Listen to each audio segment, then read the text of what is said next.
Welcome in for another edition of Coalgate Wildcat Football. The 2024 Coalgate Wildcats are presented by First Bank. The Wildcats are sponsored by Brown's Funeral Service and Farmers Insurance Agent Lucinda Holland. The Coalgate Wildcats are brought to you by Studeville Ford, Shamrock Bank, and Logan & Sons. Coalgate Wildcat Athletics are also sponsored by Cole County Farm Bureau, Triple Heart Boutique, and H&L Customs. Also helping to bring you the Coalgate Wildcats, the RX Shop, and Cole County Community Hospital. The Wildcats are sponsored in part by Flower Garden and the Cole County Tag Agency. And now let's head to the field for your Coalgate Wildcats. And welcome, everybody. We are live in Coalgate, Oklahoma at Donald Mike Mayer Field as we have pregame festivities coming up. Gracious Heavenly Father, you've blessed us with another beautiful day. Thank you for the opportunities that we have had to serve you. Father, we ask for your presence to be known and felt this evening at this game. We ask for the safety and protection of each of the players and all of the fans. Lord, we come to you by faith, believing and trusting in Jesus Christ as our Lord, as our Savior. We praise you today and every day for all that you do, the blessings you provide. In Jesus' name, amen.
And that was the pride of Coalgate, the Coalgate Wildcat Marching Band, under the direction of Mr. Tim Howell. This is the Texoma Chevy Dealers pregame show with Chevy Trucks. You're ready for anything Chevrolet. Together, let's drive. And you heard that right, ladies and gentlemen. This is the 112th edition of the Boggy Bottom Bowl. Coalgate Wildcats coming in off a thrilling double overtime victory last week in Antlers, winning 28-26 in two overtimes to improve to 2-0 on the season. Atoka Wampuscats falling to Ringling last week. They're 0-1 on the season. This is the 112th meeting all-time. Coalgate leads the all-time series 57-54. This game has been played every year since 1923. The first game dates all the way back to 1915. It's all been about streaks since 2002. From 2002 to 2007, Coalgate won 6 in a row. From 2008 to 2011, Atoka won 4 in a row. From 2012 to 2018, Coalgate won 7 in a row. And Atoka previously has a 5-game winning streak right now from 19 to last year, where Atoka's won 5 in a row. The largest margins of victory for Atoka happened in 2008 with a 50-0 victory over the Wildcats. The most recent lopsided victory belongs to Coalgate in 2018, a 50-0 win here in Coalgate at Donald Mike Mayer Field. And of the 112 times, only 12 has been played as district opponents. So for 100 years, that's odd to think that as close as we are. I would have thought it would have been more. It would have been more, but only 12 times has this occurred in a district opponent setting. So we'll take a break. We'll be back here on the Texoma Chevy Dealers pregame show. On the other side, we've got the Triple Heart Boutique starting lineup, and we'll get Blaine's keys to the football game. About 13 and a half minutes left here in the Texoma Chevy Dealers pregame show. We'll take a break. Be right back here. This is Wildcat Football on 107.5 KZIG, The Rock. In a world full of possibilities and firsts, you need neighbors in your corner, experts who have your back, and a cheering section to keep you going. That's why we're here. For 100 years and counting, we've been the first bank of dreaming big and the first bank of what's next. At First Bank, we believe that anything's possible, and we're here to help you believe it too. First Bank, here for possibilities. Logan & Sons in Atoka has the outdoor equipment from top brands to make your outdoor work or play a cinch. Still, Exmark, Hustler, Spartan, Intimidator UTVs, and Envy neighborhood vehicles are in stock and ready for you. Stop by today at 853 South Mississippi or call 580-889-3329. Logan & Sons, proudly supporting all our local athletes. 45% of people put off buying life insurance according to industry research. Insuring yourself and your family can help you be more prepared in the event of an illness or a tragic accident. Call your local farmer's agent, Lucinda Holland, and discover coverage options you can tailor to your priorities and budget. To learn more about your coverage options, call Lucinda Holland at 580-889-3745. We are farmers. Bum, bum, bum, bum, bum, bum. Life insurance issued by Farmers New World Life Insurance Company, Bellevue, Washington. Industry research conducted by Lima, and Life Happens in 2021. This is Eric Studeville, inviting you to buy the Studeville way. Whether you're looking for open roads or you like them built tough, there is only one way to buy your vehicle. And that's the Studeville way. Studeville Chevrolet, 851 Westside Drive in Durant, and StudevilleChevrolet.com. And Studeville Ford, 1601 South Mississippi in Atoka, and StudevilleFord.net. The Studeville family of dealerships, proudly serving you and your communities. And we're back here on the Texoma Chevy Dealers pregame show, looking for more power, capability, and technology with Chevrolet trucks. You're ready for anything. Chevrolet, together, let's drive. We got about 11 minutes left here in the pregame. Both teams have not made their way out onto the field yet. For the Atoka Wobscats, again, they are 0-1 on the season, has yet to play a district game. They are in Division II, Class 2A, District 8.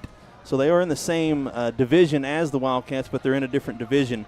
Under head coach Jacob Cupp, now in his 7th season, has a 26-35 overall record. Since 1986, Coach Cupp is the longest tenured coach at Atoka. The longest tenured since '86 is Brian Walker, who was actually the coach when me and Blaine were in school at Atoka. He was there 8 years. Atoka has won the last 5 meetings. They did win last year against Coalgate, week 10, I believe it was, 21-0. They are coming off a loss last week to Ringling, 20-12. The last time Atoka has won one or more non-district games was 2020. As we now move to the Triple Heart Boutique starting lineup, we'll welcome Blaine into the broadcast. Check out Wildcat Sports Corner for all your Wildcat gear. Triple Heart Boutique, located on Main Street in beautiful downtown Coalgate. All right, starting offense for the Wildcats. Starting quarterback, number 11, Colby Brown. He's joined in the backfield tonight by starting running back, number 25, Che Barnett. Starting receivers, left wide receiver, number 1, Trip Jones. The left slot receiver, number 3, Zeke Marlowe. The right wide receiver, number 10, Tristan Trevathan. And the right slot receiver, number 13, Tate Diaz. On the offensive front, left tackle, number 72, Ethan Nelson. Left guard, number 70, Axel McNutt. The center, number 52, Jet Burris. The right guard, number 50, Coda Wainscott. And the right tackle, number 75, Caden Russell. On defense for the Wildcats, left defensive end, number 75, Caden Russell. The nose guard, number 50, Coda Wainscott. Defensive tackle, number 64, Denny Foran. Right defensive end, number 15, Easton Loudermilk. The linebackers, middle linebacker, number 3, Zeke Marlowe. Left outside linebacker, number 9, Taylor Spears. Right outside linebacker, number 55, Kyler Woods. The right cornerback, number 13, Tate Diaz. Left corner, number 10, Tristan Trevathan. And the safeties, number 25, Che Barnett, and number 1, Trip Jones. That was the Triple Heart Boutique starting lineup. You can find exciting styles and fashion with a wide variety of graphic tees and great brands such as Crazy Train, Gypsy Jazz, Very G, Mud Pie, and much, much more. Triple Heart Boutique, a proud sponsor of all Coalgate athletics. As the captains have made their way onto the field for the Wildcats, you have number 3, Zeke Marlowe, number 50, Coda Wainscott, number 54, Denny Forehand, and number 5, Kyler Woods. That is the captains for the Wildcats. We'll take one more break. We've got about 8 minutes left here in the Texoma Chevy Dealers pregame show. When we come back on the flip side, we'll see who won the toss and as well as get Blaine's keys to the game here in a pivotal final non-district game for the Coalgate Wildcats. We'll be right back after this. This is 107.5 KZIG, The Rock. With Chevy trucks, be ready for adventure. With power you can count on. Capability that doesn't compromise. A hard-working EV with more range than any competitor and the potential to take you anywhere. It's Chevy truck season. Get 1.9% financing plus make no monthly payments for 90 days on all 2024 Silverado 1500 pickups. Chevrolet, the #1 selling truck brand in Texoma. A community bank is far more than just a bank that offers the services such as online and mobile banking, mobile deposit, and loans that fit your needs. A community bank invests in the community it serves. Your phone call will be answered by local people you already know and will make you feel welcome by greeting you as you enter the lobby. At Shamrock Bank, we effectively combine convenient banking technology with people you know and trust. It really is the people that make the difference. At Shamrock Bank, you are more than a customer, and we are more than a bank. Shamrock Bank, member FDIC. Brown's Funeral Service in Atoka, Coalgate, Durant, and Medill are proud to be a part of the communities they serve. Since 1994, Brown's Funeral Service has proudly supported nonprofits, police and fire departments, local military members, and area schools. The staff at Brown's Funeral Service takes great pride in these endeavors because they realize it's more than being in business. It's about being a thread in the fabric of our community. Brown's Funeral Service, where service begins but never ends. And we're back here on the Texoma Chevy Dealers pregame show with impressive towing, incredible bed and tailgate functionality, and powerful engines. Chevy Silverado, Colorado, and Tahoes have what you need to get things done. When you want it all, Chevrolet's got you. Chevrolet, together, let's drive. Got about 6 minutes left here in the game as the coin toss went to the favor of the Atoka Wildcats. They did win the coin toss, and they did choose to receive, so they will have the ball first. They will be going right to left on your radio dial for the Coalgate Wildcats. Donning the brand new all-black uniforms. Blaine, them are pretty sharp that we've got this year. New uniforms, cursive Wildcat written across the chest in purple. Actually, cursive Coalgate. Cursive Coalgate. Coalgate on the home Wildcat is on the visitor. Pretty slick. Purple helmets with a block C on one side and cursive Wildcats on the other. For the Atoka Wildcats, they're going to be in maroon helmets, white tops, and maroon bottoms.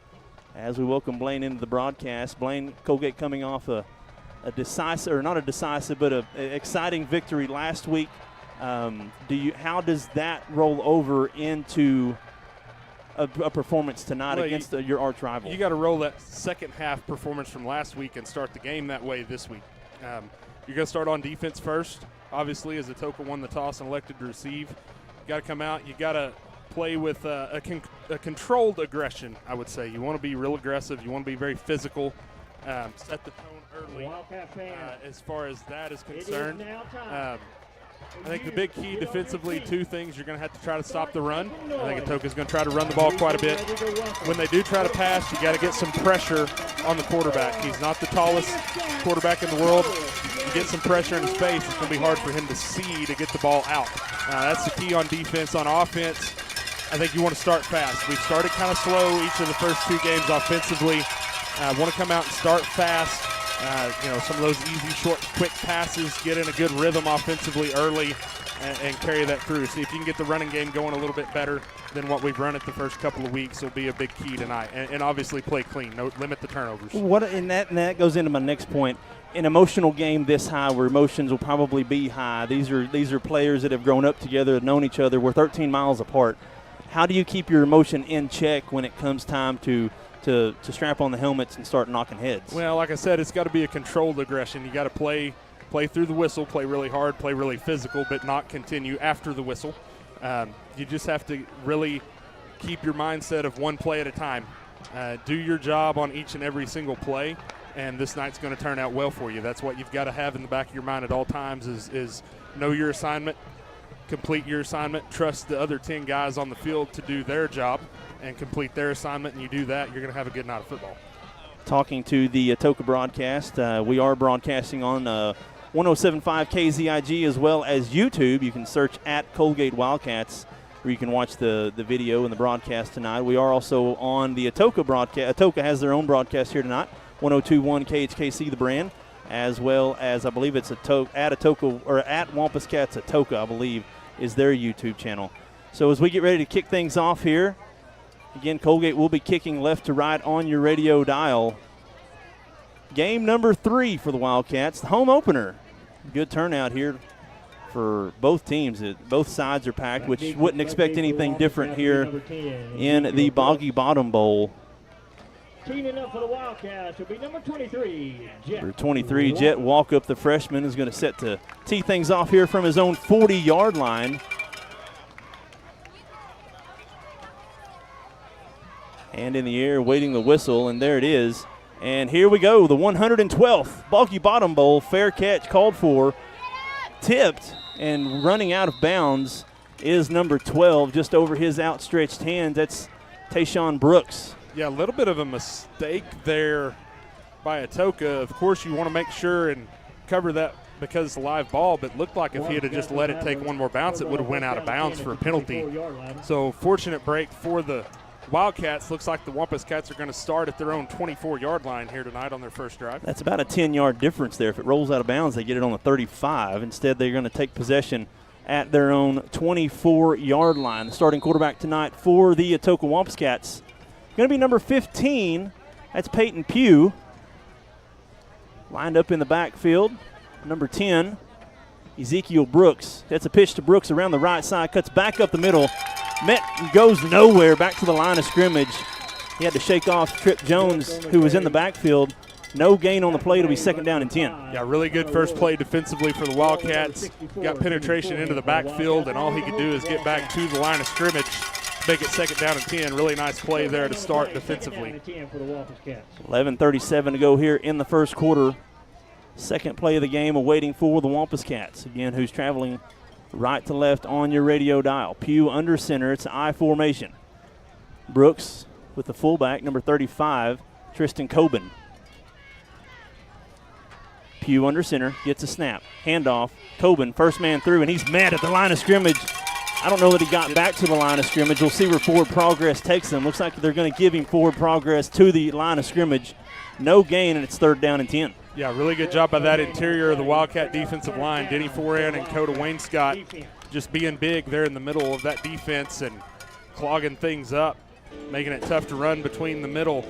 No gain, and brings up a third and 10 on this opening possession for the Wampus Cats. And I think now is where you really try to get some pressure on Pugh defensively if you can in this more obvious passing situation on third and long. Pugh in shotgun formation, being flanked to his left by Coben. Gets a snap, looking to throw, throwing right. It's caught and sheds a tackle and pushed out of bounds, but I think he got enough there. Was able to shed Tate Diaz, who had him caught with about 3 yards to gain to the line of scrimmage, but a leap there at the end gets enough for Atoka. Spots them at their own 35-yard line. Moves the chains, first down and 10 for the Wampus Cats. Yeah, too bad for the Wildcats on that one. You missed a tackle a little bit out there on the edge. Had a chance to get him on the ground short of the sticks. Just couldn't quite get it accomplished. He goes for 11 yards. Good enough for a first down. 3 receivers lined up to the left side of the formation. Shotgun. Pugh under center, 5 yards back. Gets a snap. Rolling to his left, looking to throw. Under pressure, Loudermilk chasing him down. Sheds Loudermilk, being chased and pushed out of bounds at the 30-yard line. Good play there by the freshman defensive end, and playing in place tonight for Dax Childers, who's injured. Gets in the backfield, pushes Pugh back for a loss of 5. It's second down and 15. Yeah, really good play by Loudermilk, getting pressure off the edge, forcing Pugh to scramble, and he goes out of bounds but loses About 4.5 yards on that, make it second and about 14.5, 15 yards here. Good play defensively on first down again by the Wildcats. I think if you're Atoka, you definitely don't want to be behind the chains. No, they're a team that wants to run first. Yeah, they want to stay on schedule. Pugh going to go under center. It's like we got a timeout. I think Coach Cupp had to call a timeout. I thought that they broke the huddle with 12 men. It sure looked like they did, but it didn't get called, but made him burn a timeout nonetheless really early in this game, just 2 minutes in. Wildcats, I like what I've seen defensively so far. Would have liked to have got a little bit more pressure on that third down on the quarterback. But as it is, you're doing a good job of getting them behind the sticks, getting them off schedule. And like we said, Atoka is not really a team that's built to play behind the sticks. So that's what you want to do defensively for sure. So we've seen Loudermilk chasing Pugh. And it looks like they're trying to roll Pugh out of the pocket, kind of like similar to what Coalgate does. Pugh kind of small in stature. They've got him listed at 5'10", 170. Pretty good runner, though. It does have wheels and is accurate on the throw as well. I think, like you said, I think they want to kind of get him out of the pocket on the edge where he's kind of can make a decision if he's got an open man, throw it. If not, just tuck it and run and get what you can. Wildcats have played it well so far, though. So as we break the timeout, I formation for the Wampus Cats. Brooks in the backfield. Coben at fullback. Pugh going to go under center. 9:53 to go here in the first quarter. Pugh gets a snap. Looking to throw. Throws right. Has a man open. Caught at the original line of scrimmage. Sheds a tackle and then pushed out of bounds. Wide receiver doing a good job. That's number 2 for Atoka. That's Prince Coleman. That's twice that he was able to shed Tate and get some extra yards. Picks up 10. Now manageable 3rd down and 5 for the Wampus Cats. Yeah, and on that 2nd and long, you were kind of playing with some cushion there on the outside. Atoka did a good job of just taking what you were giving him, pitching the ball out there. He does a good job of kind of shedding one tackle and getting some extra yardage to make this a 3rd and manageable, 3rd down and 5 from the 40. Ball spotted right at the Atoka 40-yard line. It'll be I formation, single receiver to the right side of the formation. 2 tight ends. Pugh under center. Gets a snap, steps back, looking to throw. Quick pass, far side, and over the outstretched hand. Falls harmlessly incomplete. That was number 19, Malachi Brooks, the intended receiver. Falls incomplete on the Atoka sidelines, and I think Atoka's going to send out the punting unit. Yeah, good first possession defensively. Kind of dodged a bullet there. He had him open again, was going to be real close to the sticks, but threw it a little high. Looks like early in this game the Wildcats really don't want to get beat deep by that receiver over there. They're giving them some cushion smartly on that, and works out in the Wildcats' favor. Looks like you're forcing a punt here on the opening possession. Looks like Keaton Rector is going to do the punting duties for the Wampus Cats. Tristan Trevathan standing back at his own 35-yard line. Coalgate showing bull rush here. They're not. They're going to fall back. High, booming punt. Has some hang time. Pushes Trevathan back to his own 25. He bobbles it. Gets it gathered up. At the 30, coming near side. Stiff arms, 35 to the 40. Still on his feet to the 45 to the 50. Pushed out of bounds on the Atoka side of the 50-yard line. Good punt return there by Tristan Trevathan, who we've seen has the ability to score a touchdown. Did it, I believe, in the first 30 seconds there out of the second half last week. Yeah, really nice punt return. Good job by Trevathan of gathering that one in after a little bit of an initial bobble. And he got a nice block over here on the edge to spring him for about 10 or 15 extra yards by Taylor Spears on the special teams unit as well. Wildcats set up in plus territory, 1st and 10 from the Wampus Cat 47. A little different formation here. Diamond formation, 4 receivers here to the right side. Empty backfield for Colby Brown. Trip Jones by himself. Gets a snap. Quick throw to Trevathan. Catches it at the 50. Up to the 45. Has room to run. Lowers his shoulder. Pushed out of bounds at the Atoka 45-yard line. Picks up about, we'll say about 12 yards on that pitch and catch there. Nice play there from Colby Jones to Tristan Trevathan. Down to the Atoka 35-yard line. Moves the chains, 1st and 10. Nice job of just taking what you were given. You had the numbers advantage. Just pitch it out there and go with it. Quickly back to the line of scrimmage. Same play. That time read a little better by Atoka. Pushes, is able to get through the blocks of the wide receivers. If it worked once, why not try it again? Make them beat you, and they did that time. Loses about 2 yards on that play. back to the 37-yard line. It'll be 2nd down and 13 now for the Wildcats. Yeah, better job by Atoka defending that one. Wildcats didn't get their block set near as good that time as they did on the first play, and it goes for a loss of about 3, make it 2nd and 13. Jay Barnett now flanking Kobe Brown to his right, and we have a penalty flag, offsides on Atoka. Wow, and that's just a definite unforced error there. Didn't look like it was the hard count really from the Wildcats. They were just lined up offside. So a free 5 yards will make it 2nd and 8. 5-yard penalty. 2nd and 8 now for the Wildcats. They got to get to the 26-yard line for a first down. Watching the film last week for Atoka, a lot of penalties last week for the Wampus Cats. Shotgun formation, Marlowe in motion. Brown gets a snap, handoff, Barnett up the middle. Met in the backfield, though. Tries to get back to the line of scrimmage. I think they're going to give him the line of scrimmage. No gain on the play. It'll be 3rd down and 8 now for the Wildcats. Yeah, just not much room there up the middle on that run play. Atoka did a good job of getting defenders into the backfield quickly on that one to shut that one down. Barnett does a good job to just get what he can there, which is basically back to the line of scrimmage, make it 3rd and about 8 or 9 here for the Wildcats. The strength of the Wampus Cat defense are the 2 linebackers, McCall and LeFavors. Gets a snap, shotgun formation, looking to throw across the middle. Low throw, had Tate Diaz across the middle, thrown at his knees, and a late flag coming in now from the far side. Yeah, that was a little bit of a low throw. I'm sure that's one Tate would tell you he needs to make, though, to help out his quarterback. See what the flag is. Flag thrown in after the play was called dead. We'll see who it's on here. I didn't see what happened. I did not either. I didn't see any extracurricular activity going on. I was looking down at my phone to go ahead and put the stats in from the play as far as the result of the play. Looks like it's going to be on Coalgate.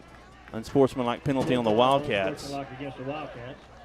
So the punting unit comes out now. That'll push the punt back to just shy of the 50-yard line. Again, I wasn't able to see what the unsportsmanlike was. Ball's going to be spotted at the Atoka 49-yard line. So after an initial 1st down and 10 by the Wildcats, going backwards, Tristan Trevathan now back to punt. Standing in his own 39-yard line, gets the snap, steps into it. Line drive punt down the middle, bounces at the 25, rolls to the 20, takes the Coalgate bounce now almost to the 10, and it's going to be down at the 11-yard line. Good punt there by Tristan Trevathan. Atoka will take over now at their own 11-yard line. Yeah, really nice punt by Trevathan, getting a good roll on it all the way down to the Atoka 11. It's a 38-yard punt as far as net punting and no return on it as well. So good job of flipping field position there, making Atoka start backed up in their own end, their own 11-yard line for this second possession. 8.5 minutes to go here in the first quarter. It's still scoreless, 0-0, as the Wampus Cats now have their second possession of the ball game. This time starting under the shadows of the Coalgate field goal. Brooks in the backfield. Pugh going to go under center. I formation. Gets a snap. Handoff fullback up the middle. Gets back to the line of scrimmage. Falls forward. Pushes the pile for about a yard. We'll bring up 2nd down and 9. Yeah, just not much room there up the middle for the Wampus Cats. Good job by that defensive front of the Wildcats, just clogging up that middle, making it hard to get any yards. Only a gain of 1. Make it 2nd and 9 here from their 12. We've seen several runs now by the Wampus Cats, all of them going up the middle, trying to push Denny Foran and Coda Wainscott. I think that's going to be pretty hard to do. That's a tall task. I formation. Pugh going to go under center. Gets a snap. Fake handoff. Throws it deep. Down the right side, and it falls incomplete. Threw into double coverage. That was going to be a tough catch had it been on target. Che Barnett and Tate Diaz there to knock it down. 3rd down and 8 now for the Wampus Cats. Yeah, that was good coverage. Good job of not biting on the fake by the safety Barnett. He got back there to help in coverage, and Diaz was with the receiver every step of the way as well. Probably lucky for Atoka that one was overthrown. If he throws that one on the money, it's probably going to get picked. So it'll be 3rd and 8 now from the Atoka. Atoka has the ball at their own 13-yard line. Got to get past the 20 for a first down. Pugh going to go under center. Single receiver to the left side. Pugh, it's going to be a pitch out to the right side, cuts it back to the middle, and he's met in the backfield. Taylor Spears there to wrap him up. Taken down behind the line of scrimmage, back to the original line of scrimmage, back to the 12. Loses about a yard on the play. It'll be 4th down and 9 for the Wampus Cats. That's a really good job by Taylor Spears of playing his assignment, not getting too far out, but forcing that back inside and then able to help clean it up as well. Really nice play by Spears to force this 4th and long and obvious punting situation once again for Atoka. So Coalgate playing the field position with that last punt, able to boom it all the way down to the 10-yard line. And now Tristan Trevathan standing at the Atoka 40 as the punter standing at his own 1-yard line. Awaiting the punt. And we have a stoppage of play. Big delay of game. I believe it is a delay of game. Delay of game against the Wampus Cats. So that'll back Atoka up half the distance. It'll be about, what, the 6-7 yard line? Yeah, around the 7 should be. They're going to mark it at the 7. We got 4th down and about 13 now for the Wampus Cats. So that moves Trevathan up now up to his own 30-yard line. A decent punt last time here by the Wampus Cats. Here's the snap. Steps into it. And it goes backwards. It's loose in the end zone. Trip Jones falls on it for a touchdown. Wow. How about that, Blaine? Strike up the band. Touchdown, Wildcats. What a play. You got fortunate with a really bad punt. Then Trip Jones, who's Johnny on the spot, falls on that thing in the end zone to give the Wildcats the lead. Nice play. If you had a backwards punt on your bingo card, you can go ahead and mark that one off. Bad punt there by the Wampus Cats, and Trip Jones is Johnny on the spot, falls on it at the goal line for the first touchdown of the Boggy Bottom Bowl. Probably the weirdest opening touchdown of a game I've seen in a long time, Cody, but I will take it. So the Wildcats go up 6-0 here early. Wildcats now going to line up to go for 2, back in that diamond bunch receiver formation to the right. Brown in the backfield gets the snap. Quick throw, Trevathan, same play, and through his hands, drops it, and it looks like the ball was live. Coalgate was letting it roll. Coach Cater was fixing to go over and jump on it. Falls incomplete. Looks like the receivers had that blocked up. But nonetheless, the Wildcats get on the board first. It's 6-0. We'll take a break and be right back here. This is Wildcat football. 107.5 KZIG, The Rock. As Oklahomans, we look out for one another, and at Oklahoma Farm Bureau Insurance, it's no different. With agents like Kevin Haney right here in Cole County, we always have someone close at hand with the advice and guidance you need to help you find affordable coverage and products for your home, auto, farm and ranch, business, life, and annuities. Please call Kevin Haney at 580-927-2324 or visit okfbinsurance.com today. Life insurance and annuity products offered through Farm Bureau Life Insurance Company. Property and casualty products are offered through Oklahoma Farm Bureau Mutual Insurance and affiliated companies. Oklahoma Farm Bureau Insurance, made of and made for Oklahomans. In a world full of possibilities and firsts, you need neighbors in your corner, experts who have your back, and a cheering section to keep you going. That's why we're here. For 100 years and counting, we've been the first bank of dreaming big and the first bank of what's next. At First Bank, we believe that anything's possible, and we're here to help you believe it too. First Bank, here for possibilities. And we're back already in action, and a big booming hit there by Taylor Spears as the kickoff was gathered at the 30. Goes up about a yard, and Taylor Spears dump trucks him to the ground. Atoka will take over inside their 30. Really nice play by Taylor Spears. He's playing really well so far tonight. He's not a really big guy, but he delivered the boom on that hit after just about a 2 or 3 yard gain on the return. Wampus Cats will start 1st and 10 from their own 32 on this 3rd possession of the night for them. The Wildcats looking to go 3-0 for the first time since 2018. That was the last time they went undefeated in non-district play, as the Wildcats will have a week off next week before we kick off district play in 2 weeks as we travel to Holdenville. But we've got to get through Atoka first. Shotgun formation, 2 receivers to the left. Coben flanking Pugh to his right. It's going to be a jet sweep around the right side, cuts back to the middle, and there's Helmet comes off. Thought there might be a there's a flag. I didn't see it. I think you're going to get a face mask. That's an on easy Diaz. call there. It was stretched out, and Diaz was just grabbing at something, grabbed his face mask, and threw it to the ground. So that'll be a 15-yard penalty against the Wildcats. And that's too bad because that was a really nice play defensively. Was going to be a loss of a couple yards on that. Was actually the little pop pass forward is actually a pass is how you score that one. But I think they're going to get the Wildcats on a face mask here. It's taking them a long time to decide this. You know, when it really looked, it was hard to tell if he really got the face mask or if he got more the shoulder pads in the bottom part of the helmet, not really the face mask. That might be what they're discussing. I thought from the longer you discuss it, the more you feel like they might decide to pick this thing up. Yeah. Just initially, it looked.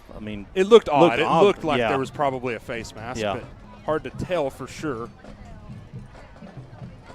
This is a little strange here. That I think if you got to discuss it this long, maybe you just pick the flag up, which is obviously not going to make the Atoka faithful happy. No, the Atoka side is going to go bonkers if they pick this up. 6.5 minutes to go in the first quarter. Atoka trailing Coalgate 6-0 after a backwards punt into the end zone recovered by the Wildcats. They did decide they're going to mark it off. 15 yards, personal foul. Looks like they're marking it from the 29, so should put the ball up to about the 44. It will be enough to move the chains. Be a fresh set of downs here. The best field position Atoka's been in here now, starting their third offensive possession. Pugh is going to stay in shotgun formation. 2 receivers to the left side, single receiver to the top. Coben flanking Pugh to his left. Gets a snap, looking to throw. Has a man. Diving catch is caught in front of the Atoka bench right at midfield at the 50. Gain of about 8 yards. It'll be 2nd down and 2 now for the Wampus Cats. Yeah, that's just a little too easy. You're given quite a bit of cushion. Understandably so. You don't want to get beat deep, but if you're going to continue to give that much cushion, it's probably going to be pretty easy for them to pitch and catch for 6-7 yards at a time if that's what they want to do. It's been the quick passes so far. Atoka's took one deep shot, and it fell well incomplete. Same formation, Pugh shotgun, standing at his own 45-yard line. 2 receivers to the left. Now a man in motion. Pugh's going to keep it around the right side and gets back to the line of scrimmage, and he's met. Good play there by the freshman. Easton Loudermilk there on the tackle. No gain on the play. It'll be 3rd down and 2. Good job by Loudermilk shedding his block, being in the right position, helping Zeke Marlowe come in as well for just a short gain, maybe a half a yard gain on that one. We'll make it 3rd down and about 3 here for the Wampus Cats just inside the Wildcat 50-yard line. But they got to get to the 40, just past the 48-yard line, it looks like. Yeah, I think it's about the 47 and a half maybe where they've got the sticks. Pugh going to go under center, I formation. Gets the snap. Handoff fullback, and he goes nowhere. I just don't see how you're going to do that against forehand and Wayne Scott. You can't block forehand and Wade Scott in the middle. They're not going to get yardage up the middle like they're trying to do right now. It's just not going to happen. No gain. In fact, they may have lost a half a yard on that, and Atoka's going to send out the punting unit. It was an adventure the last time the punter was out. I would be mindful here of perhaps a fake. It's 4th and only about 3.5 yards, so definitely be keeping an eye out here. Make sure they don't fake it on you. You're at midfield. This is a good place to go for it. 4.5 minutes to go in the first. High punt. Line drive down the middle. Bounces at the 20 and goes sideways and dies right at the 21-yard line. That punt went straight up in the air. Good distance this time. It didn't go backwards. Coalgate will take over at their own 21-yard line. Yeah, nice punt. Not the most distance in the world, but high punt, giving your team, your coverage team time to get down the field and down that one, make it hard to return. No return on the play. Wildcats start 1st and 10 from their own 21-yard line. For now, they're actually just their 2nd offensive possession as you scored a touchdown on the special teams play last time. So now 2 weeks in a row that special teams has a touchdown. Something to keep track of going forward. Yep. Definitely a positive sign for the special teams unit for sure. Looks like Rowdy Hemphill is going to check into the game at running back. Zeke Marlowe in motion, 2 receivers to the right. Gets a snap, handoff Hemphill, trying to get to the right side edge. Falls forward up to about the 25-yard line. Positive gain on the first down. Picks up about 3 yards on the play. It'll be 2nd down and 7 now. Yeah, nice play on first down, getting you about 3.5, 4 yards. Blocked up pretty well by that right side of that offensive line. Hemphill had some room. Good tough run falling forward. Make it 2nd and about 6.5 here for the Wildcats. Split receivers to both sides, shotgun formation. Hemphill flips sides, and he's now flanking Brown to his right. 3.5 minutes to go there in the first quarter. Here's the snap. Another handoff. Tries to get up the middle, maybe got a yard on that 2nd down run. It'll be 2nd and 5 now for the Wildcats, passing the 25 up to the 26-yard line. Yeah, not as much room on that one. Good job by Hemphill running tough, getting what he could, which was only about a yard. Make it 3rd and 5 here for the Wildcats from their own 26. Play clock just getting started, now at about 20 seconds. The receivers flip sides of the field now. 3 receivers to the left side. Tristan Trevathan by himself at the bottom of your screen. Here's the snap. Looking to throw under pressure. Off his back foot. Throws it far side to Marlowe. Sheds a tackle at the 30.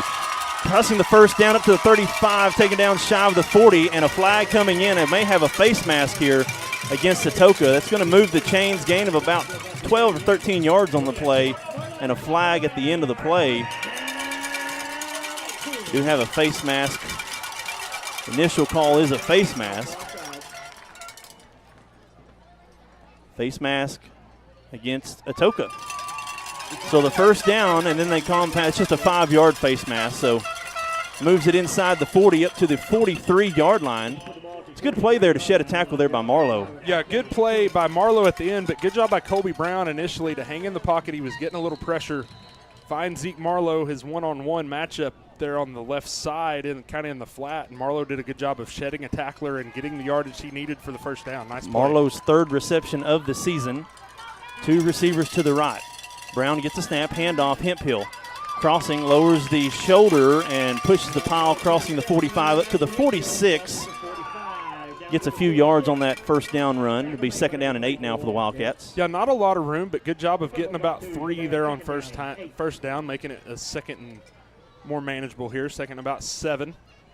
Going to have to get on to the marker guy over there. That's Goody. He's at the 44 He's and the ball's moving at the up now. 46. He's moving up now. I think he was waiting, letting the line judge kind of get out of the way for a minute so he could move up. Give him the benefit of the doubt a little bit there.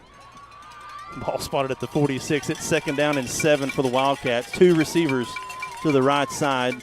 Marlowe tied in behind the right tackle. Rolling to his right, out of the pocket, throws out in the flat, caught at the 50. Trevathan, stiff arms to the 45, still on his feet, pushed out of bounds at the Atoka 40, and a late flag coming in. Looks like Hemphill's going to get called for a block in the back here. That's going to be too bad if that comes back. That was a really nice individual effort by Tristan Trevathan. Grown man, stiff arm, getting one man off of him to the ground and then going forward for several more yards. We'll see what the penalty is. This is the emotion we talked about, playing with controlled emotion. It's still going to be a first down for you, though, because the result of the play is a first down.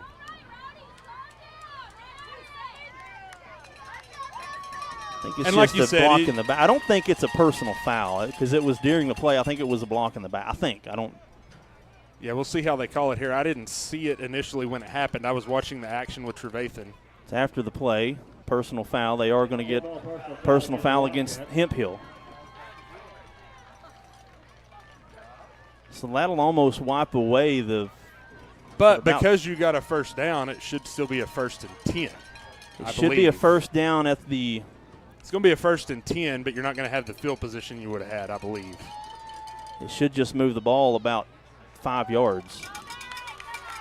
Well, it's personal foul, so it'll be 15 yards. So the ball is going to be back here, but it should be a 1st and 10 because it's after the play. Yeah, and they are telling the chains to move. The ball actually goes back to the line of scrimmage where the line of scrimmage was.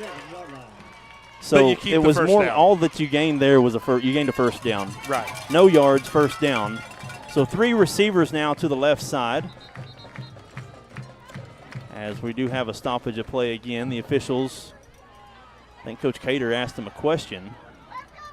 Well, no, that would be marked about right because the end of the play was the Atoka 38, so 15 would be back to the Coalgate 47. Yeah. So I think they do have it marked off right. And I think they're right initially by it being a 1st and 10 because it's after the play, and the play resulted in a first down. Yeah. So it's not 1st and 25. It's 1st and 10. I think they have this right. I think Coach Cup from Atoka is questioning it a little bit, but I think they have it right. I think he's one in the 1st and 25. And naturally, as the coach of the opposing team, you're going to want that, but I think they have it right at 1st and 10. They're going to leave it where it is. The ball spotted at the Coalgate 47-yard line. If it wasn't after the play, if it was during the play, then that would negate the first down. But the key there was the white hat saying it was after the play. Yeah. So 3 receivers now to the left side. Bryson Stowe checking into the game for the first time. He was out last week with an injury. And there's 5 yards. Atoka jumps. That's the nose guard. It'll be free 5 yards. It'll be 1st and 5 as that pushes the ball inside the Atoka 50.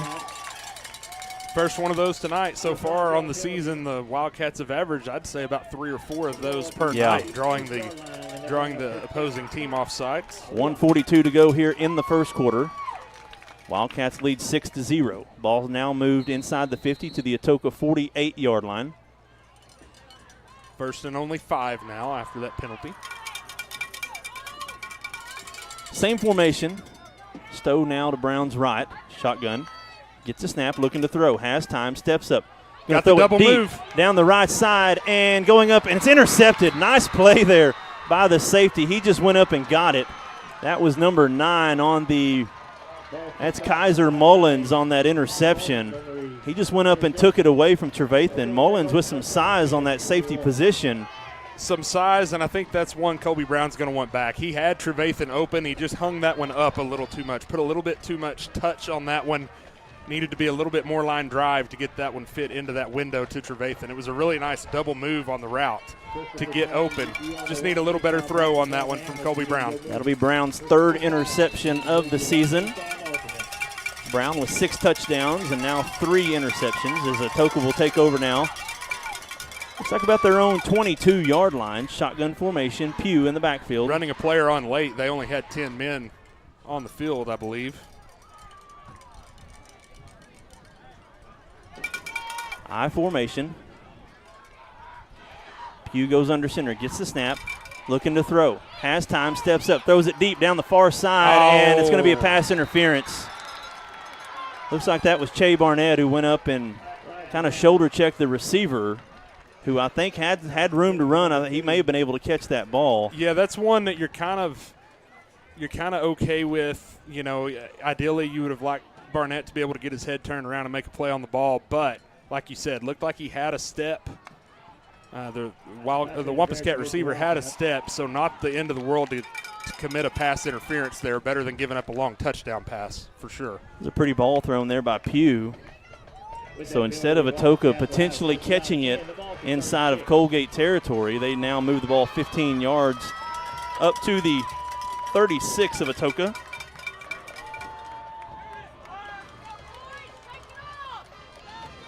So that'll make it 1st and 10 for the Wampus Cats from their own 36-yard line. Taylor Spears now checking back into the game on defense. Pugh going to go under center. I formation.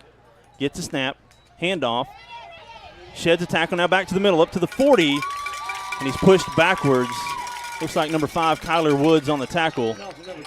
Not before Brooks got up to the 40. Gain of about 4. It'll be 2nd down and 6. Yeah, good job by Spears of forcing him back inside on that one to where Kyler Woods could come over and clean that one up from the opposite side linebacker position, but it did gain 4 yards on 1st down. Probably the most successful 1st down play Atoka has had so far tonight. Yep.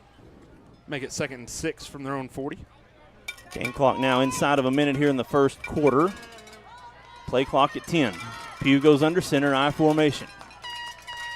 Gets a snap, steps back in the pocket. Under pressure, sheds a sack potential crossing the 40, pushed out of bounds at the 45. And it's a good thing you got that pressure, Cody, because that receiver on the far side of the field had broken wide open on that play-action pass.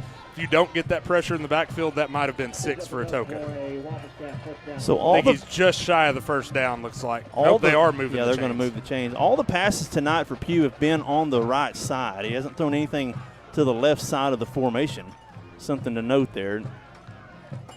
Yeah, it's been Tate Diaz is who they're trying to go after. Looks like so far they like their matchup with that receiver on the right side, and that's where they're going to go when they try to throw the ball.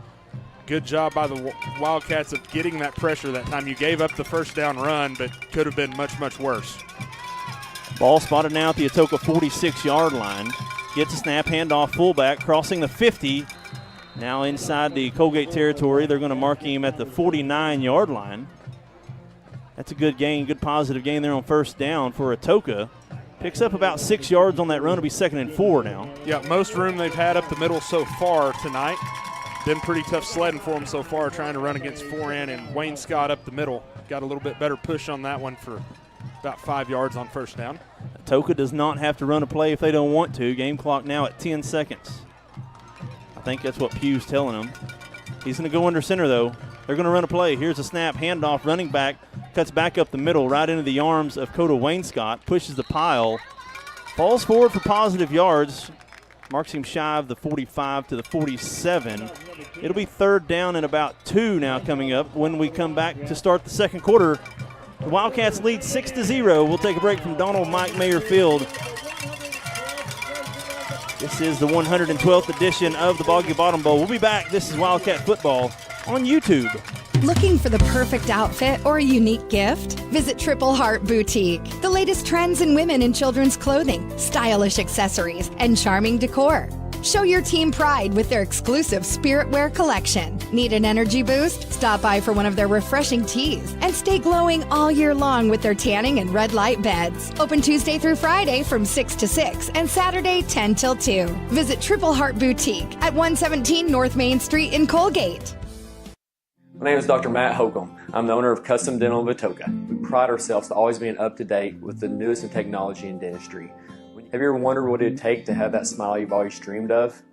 Come visit us at Custom Dental of Atoka. We'd love to go over that with you. If it's implants, if it's braces, if it's cosmetic dentistry, we'll do whatever it takes to get that smile that you've always hoped for and dreamed of. We love serving people, love serving our community, love serving God. Come see us and see how we can take care of all your dental needs. And we're back here, Donald Mike Mayer Field, as we flip the field now. Atoka going left to right on the radio dial. Coalgate obviously right to left as we start the second quarter. Well, the Wildcats lead 6-0. Very manageable 3rd down and 2 coming up now for the Wampus Cats, as this entire quarter has been played on the right side of the field. Pugh going to go under center. I formation. Gets a snap, handoff, fullback, first man through. He falls forward, extends the ball, crossing the 45, and I think he's going to be right at the line to gain. It's like they're going to have, maybe about a half a yard short. Yep, that's a half a yard short. The marker was actually at the 44.5. Ball spotted at the 45. Would think they're going to go for this in plus territory, 4th and about half a yard, if even half a yard. Really just the nose of the football. It'll be a big play here for the defense. Really need Foran and Wayne Scott in the middle to get a good push on this 4th and really short for the Wampus Cats. I figure a few quarterback sneak here. This is a matter of who can get lower first, the defensive line or the offensive line. Pugh going to go under center. Quarterback sneak. Looks like he's going to have enough for the first down. Needed half a yard. Looks like he got it up to the 44-yard line. That'll move the chains. Yeah, needed half a yard, got the full yard. But we do have an injured Wampus Cat, slow to get up. One of the linemen, he limps back to the huddle. That does move the chains, so Atoka with a fresh set of downs. First down and 10 from the Coalgate 44-yard line. You know, on that set of downs, you were really pretty darn good on 3rd and 4th down. Got to be a little bit better on 1st and 2nd down on this next set of downs here defensively. LJ LeFavor out here, wide receiver. He's the one they've been targeting deep. Pugh going to go under center. Gets a snap, handoff, up the middle. Gets a couple of yards on that run. We'll say 2. It'll be 2nd down and 8 now for the Wampus Cats. Yeah, good job of clogging that one up in the middle once again. Not much room, limiting him to really looks like they're putting him more at the 43, so just a gain of 1 yard, yep. So better job on 1st down that time. 2nd and 9 coming up for the Wampus Cats. Started noticing now the center for the Wampus Cats is hiking the ball and just trying to take the legs out. They're just diving forward now. And that's probably the best play for them to make against that big interior defensive line for the Wildcats. Pugh going to go back under center. Brooks now out here to the right, lone receiver. Gets a snap, handoff. Brooks up the middle, has some room to run to the 35, makes a man miss, tackled from behind at the Coalgate 30-yard line. That's the best offensive play for the Wampus Cats tonight. Picks up enough for a 1st down up to the Coalgate 31-yard line. Yeah, they had that one blocked up pretty well. He was able to get a good initial burst through the middle of the line before he was chased down, but not before a gain of about 12 and a 1st down for Atoka. Atoka, they are a traditional huddle team. Breaks huddle, now receiver to the left side, I formation. Gets a snap, looking to throw to him. Quick pass, LeFavor gets it, catches it, and pushed out of bounds short of the 1st down. Not before he picks up about 8 yards. Again, it's that soft cushion that the cornerbacks are giving these receivers. It'll be 2nd down and 8 now for the Wampus Cats. Yeah, good job by Trevathan of breaking on that and getting him out of bounds really quickly. Didn't really get any extra yardage after the catch on that one, but playing that soft coverage, he was able to get about 7 or 8 there on that 1st down play. Pugh going to go back under center. 9.5 minutes to go here before halftime. Gets a snap, handoff fullback. He's swallowed up at the line of scrimmage. No gain. Nice play there. Looks like Zeke Marlowe comes off the top. Kyler Woods as well coming in from those linebacker positions. Yeah, good job there by Foran and Wayne Scott once again, just kind of eating up blocks in the middle where the linebackers are free to come in and make that play at the line of scrimmage for no gain. Really nice play defensively by the Wildcats. 3rd and 2 once again. Obviously 4 down territory here for the Wampus Cats. McNutt in the game momentarily for forehand. Pugh under center. Gets a snap, looking to throw. Quick pass, far side caught, 1st down, moves the chains.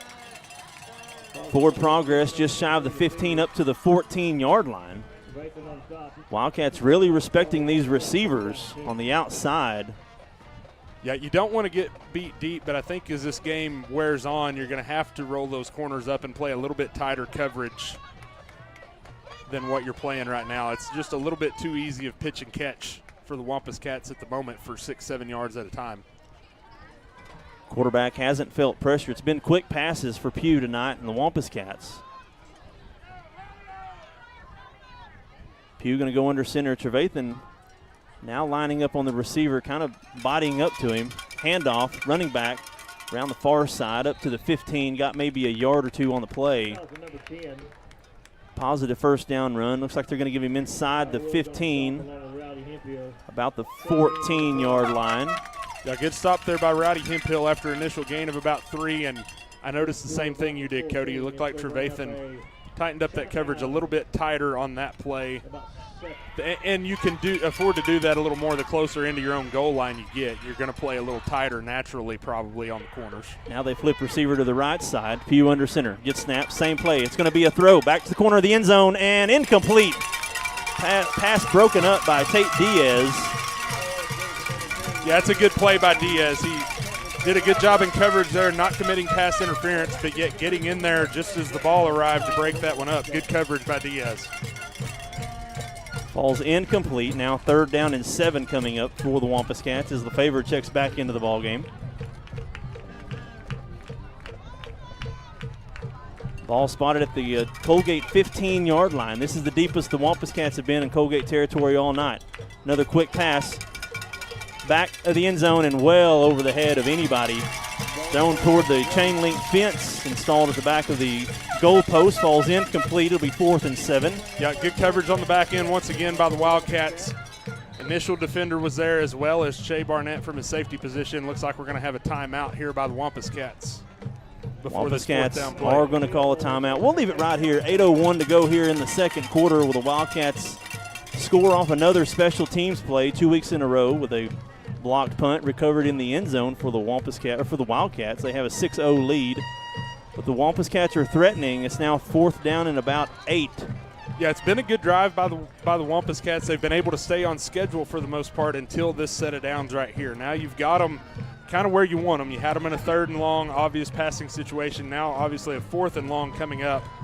I think you want to, if you can, ideally would be nice if you could get some pressure with just your 4 linemen and play coverage on the back end, get some pressure on Pugh, maybe make this ball come out a little quicker than he wants to, and play good coverage on the back end is the recipe here on this 4th down. Atoka having burned their 2nd time out here in the first half. Interesting formation. This looks, are they going to try? Is this a field goal? They're going to try a field goal. This is going to be about a 34, 33-yard field goal attempt. I'd watch for a fake. Atoka has historically had field goal kickers over the last several years. So here it is, 34-yard attempt. Snap back, ball down. It's blocked. It's blocked, and it goes in the Atoka sidelines. And no one blocked Tristan Trevathan. He was sitting there waiting on it. Good job by that special teams unit once again for the Wildcats, turning away what was a really nice drive for the Wampus Cats. They come away with no points. Good job by the defense and special teams unit there at the end. Can't say enough for the special teams unit this year. They've really, really stepped up big time. A couple of touchdowns this year, now a blocked punt on that 33-yard field goal attempt. It was kind of a bad snap. It was a snap looked a little low. It was a little low, so threw the timing off. Pugh had to find it and get it off the ground, so it kind of threw the timing off. But I don't know that if it was perfect timing. Trevathan was standing in his lap. He could have taken the ball off the tee if he wanted to. Trevathan was just completely unblocked, looked like. So shotgun formation, Barnett in the game, split receivers. Coalgate takes over. Brown looking to throw. Reverse, back to the back, and that's Tristan Trevathan still on his feet. Gets a block on the outside. He's on the 20 to the 25, still on his feet to the 30, and he's pushed out of bounds. Nice reverse play there by Tristan Trevathan, trying to catch Atoka napping on that blocked field goal, and that moves the chains inside past the Atoka 30, down to the 32. Be 1st and 10 for the Wildcats. Yeah, that one goes for 15 yards on the reverse. I love the creativity. You're backed up deep in your own end. Atoka thinks you're just going to hand it off, be safe. Instead, you come with the reverse, catch them off guard, and some really nice blocking on it to spring it for 15 yards on a 1st down. I think that was Tate Diaz, the receiver over here, with a nice block to get to the edge. Brown gets a snap, handoff. Barnett up the middle, has some room to run to the 35, pushes the pile down to about the 38-yard line. That's good positive yards there on 1st down. It'll be 2nd, and we'll say 2nd and 4 coming up now. Yeah, really nice run on 1st down there, blocked up pretty well. Good tough run by Barnett, falling forward for an extra yard or 2 at the end. 6-yard gain on 1st down, make it 2nd and 4 from the 38. Be sure and stick around for the Logan & Sons halftime show. We'll have both bands on field, as well as some scores and stats from across the area. And shotgun formation. Brown gets a snap, another handoff. Barnett crossing the 40 down to the 41, picks up about 3 yards on that run. That's right at the line to gain. Looks like he's going to be about a yard short. 3rd and 1 now from the Coalgate 41. Yeah, another nice play there. Good tough run by Barnett up the middle once again. Only gets 3, but it sets you up for a 3rd and short here. 3rd and only about a yard.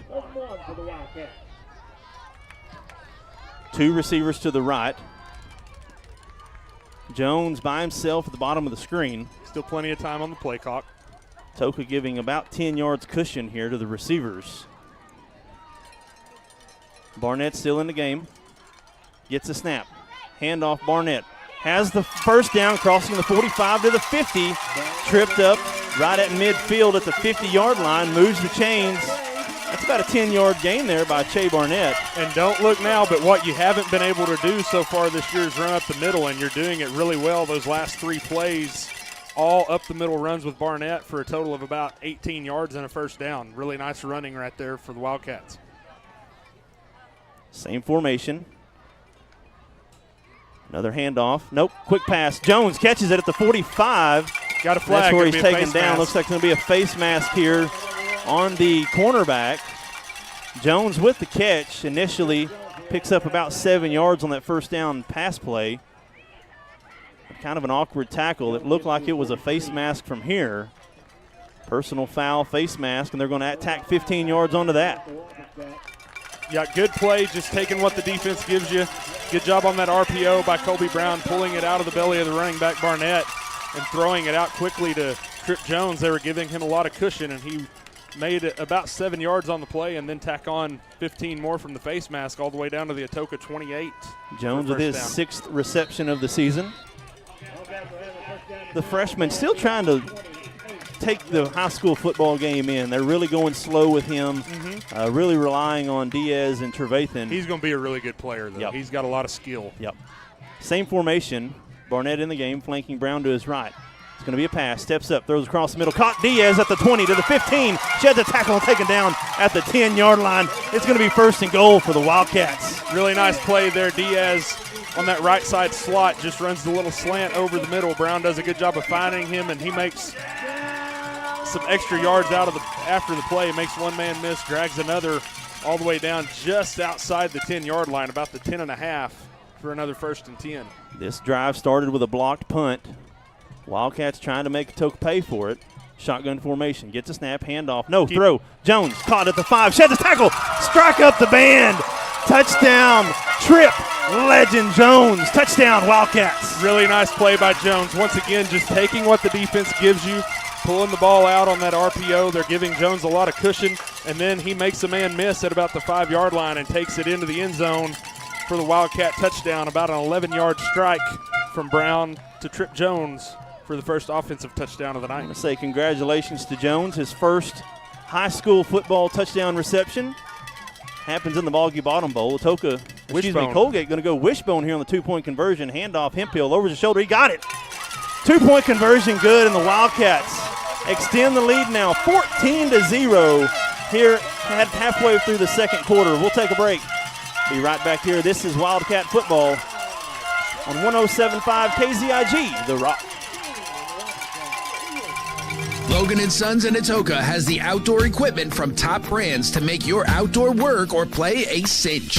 Still, Exmark, Hustler, Spartan, Intimidator UTVs, and Envy neighborhood vehicles are in stock and ready for you. Stop by today at 853 South Mississippi or call 580-889-3329. Logan & Sons proudly supporting all our local athletes. In a world full of possibilities and firsts, you need neighbors in your corner, experts who have your back, and a cheering section to keep you going. That's why we're here.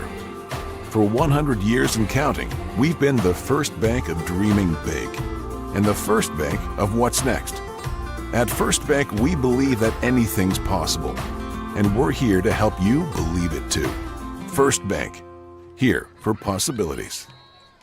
And we're back as Walkup tees things up, kicks it to the near side, caught at the 30, rushes up to the 35 to the 40, and trips at the 43-yard line. Probably a really he has good some room to run on the near side. He may still be running, Blaine, if he doesn't trip. He might have scored if he doesn't trip. Fortunate for the Wildcats that he does. As it is, it's about a 14-yard return all the way out to the Atoka 44. Good starting field position on this drive for the Wampus Cats. 14-0 here in the second quarter, 5 minutes and 20 seconds to go. The Wildcats will receive coming out of half after the Wampus Cats. That's an important thing to note because the Wampus Cats won the toss and elected to receive, so Wildcats will get the ball first in the second half as well. You kind of feel like the Wampus Cats really need to get some points on the board here. Yeah, you feel like this is a big drive for them offensively right now to put some points on the board to try to stay in this game. We're going to have another timeout called. Looks like Coach Cup is going to call his third and final timeout. 5:20 to go. A little odd, a little strange there. And that's coming out of a kick return. That's coming out of break. Yeah, that's a little bit timeout. It's a little bit of a lack of attention to detail there. If you're Atoka, had the wrong personnel on the field for the play they were trying to run, looked like, and so Coach Cup burns his final timeout of the first half with 5:20 still to go here in the second quarter. It was a really nice drive by the Wildcats last time they had it after the blocked field goal. Went 83 yards in just about 6 or 7 plays, aided by the 15-yard face mask penalty. But they really did whatever they wanted to do on that drive. You had some good runs up the middle. Then you got the passing game going to Trip Jones on the side with that big cushion they were giving, and you hit Diaz across the middle as well for a big play. Really nice drive to make it 14-0. Again, be sure and stick around for the Logan & Sons halftime show. Roaming the neighborhood or on the back 40, do it in an Intimidator UTV or an Envy crossover. Test drive one today at Logan & Sons in Atoka. Got about 5 minutes and 20 seconds until the halftime show. This game tonight being brought to you by First Bank, as always. Thank you, First Bank, for your continued support. I think they're going to maybe try to go deep here. Pugh under center. It's going to be a handoff, a reverse kind of a misdirection handoff, and goes only about a yard, crossing the 45 up to the 46. Looked like they had single coverage out here on the right side with that receiver, and the way Pugh kind of looked over at him and tapped his helmet, I thought maybe they were fixing to try to go deep and test that single coverage, but they don't, and Wildcats do a good job of limiting that to just about a 2-yard gain on first down on the run. It'll be 2nd and 8 now from the Atoka 46-yard line. Pugh going to go under center. It's a single back formation as now they've 2 tight ends and 2 receivers. Pugh gets a snap, looking to throw. Under pressure, forced to his right, forced out of the pocket. Evades Trip Jones, still on his feet, and rolled out of bounds. Tackled, big tackle by the freshman, Easton Loudermilk. With his first start tonight, he chases Pugh for a big loss on that second down play. It'll be 3rd down and about 14 now for the Wampus Cats. Really nice play by 2 freshmen that time for the Wildcats. Trip Jones with the initial pressure, dove at his legs, couldn't quite get him, but slowed him down just enough to let Loudermilk get to him and push him out of bounds for a loss of about 5 yards on that one, all the way back to the 41. That'll make it 3rd and about 13 for Atoka here. You've got Atoka where they're not comfortable in 3rd and long distance. 3rd and 14 officially. Obvious passing situation here. 3 receivers to the right side. Tight end over on the left. Shotgun formation. Rolling to his right. Looking to throw. Still looking. Got a flag back about holding. Caught and pushed out of bounds. Bryson Stowe. But we do have a flag, and it is in the vicinity of holding on Atoka. When you move that pocket, it's hard for them offensive linemen to not hold the defense, and that's exactly what happened there. I believe Coalgate's probably going to decline this. Result of the play is going to be 4th down. Yeah, it looks like they ended up ruling an incomplete pass. I don't think he got the feet down. So that definitely makes you go ahead and just decline it and bring up the 4th down. So Tristan Trevathan now standing at his own 34-yard line. Coalgate already leading 14-0, 4.5 minutes to go, still 3 timeouts. Lots of time here for the Wildcats. Put more points on the board here. Barring a clean punt. Here's the snap, the punt. Line drive punt, pushes Trevathan back to the 30. He picks it up at the 25, still on the ground. Now coming to his right, has some room to run. Up to the 30, up to the middle, to the 35, to the 40. Pushes a man down at the 45, take it down just shy of the 50, and I believe it's going to come back. Yeah. Looks like they may get Zeke Marlowe maybe on a block in the back. Yeah, they're going to get him. I think they're going to call the crackback block. It was a big block, and I'm not a big fan of that one being called a penalty, but I think that's what they're going to call. So the officials now discussing this will be a spot penalty. The flag is thrown at the 27-yard line. The ball is spotted at the 47. So about a 30-yard difference here, unless they pick this flag up. And maybe they're discussing whether or not it is, because to me it looked like the defender and Marlowe were kind of looking at each other, which to me makes that not a crackback block. They threw the flag initially. Maybe they're thinking about picking it up. We'll see. They're walking the ball back. It will be a personal foul. We'll say crackback block against the Wildcats. So that'll be 15 yards from the spot of the foul. So that'll be at the 27. That'll be about – this is almost a 40-yard That'll be about a difference. 35, 40-yard penalty in terms of field position in the end. And Coach Cater's wanting a little bit more of an explanation, and I don't blame him, because to me that really wasn't a crackback block. It was a big block, a hard block, but looked to me like they were looking at each other, and that's not the definition of a crackback block. So they're going to mark it from the 27-yard line. It's going to push Coalgate back inside the 15. Probably about the 13 on the half the distance, 13, 14-yard line. So we've seen the last drive go about 80 yards. Looks like they set it at, at the 13. The 13-yard line. The Wildcats are going to have 4 minutes and 6 seconds. A pocket full of timeouts. They're going to come out in shotgun formation. 3 receivers to the right. Trip Jones by himself. Still got a lot of cushion on Jones over here if you want to just take what they're giving you and pitch it out there to him. We'll see what the Wildcats do. You pitched it. You wonder if you let Jones maybe do a double here. Going to bring, that's Diaz in motion now. 2 receivers to both sides of the formation. Wildcats didn't adjust their coverage either. It's going to be a handoff. Stowe up the middle, lowers his shoulder, crossing the 15. Pushes the pile up to about the 17-yard line. Good first down play, gets about 4 yards. That late motion didn't really look like Atoka adjusted, which would indicate they might have been playing a zone on the back end on that one. But as it is, you get about 4 on first down there. Stay on schedule. He's 2nd down and 5 now for the Wildcats. 3:42 to go. Ball spotted at their own, we'll say, 17-yard line. Diaz again in motion. Shotgun formation, gets a snap. Another handoff. Stowe up the middle, up to about the 20-yard line. Picks up a couple of yards on that 2nd down run. It'll be 3rd and manageable. We'll say 3rd and 2 now coming up for the Wildcats. Yeah, nice job by Stowe evading a Wampus Cat that was in the backfield pretty quickly on that play. Made him miss and was able to scoot forward for about 3 to make this a 3rd down and much more manageable here at 3rd and about 3 from their own 20. We've seen excellent clock management last week from Coach Cater at the end of the game. Almost got him to jump. Not quite that time.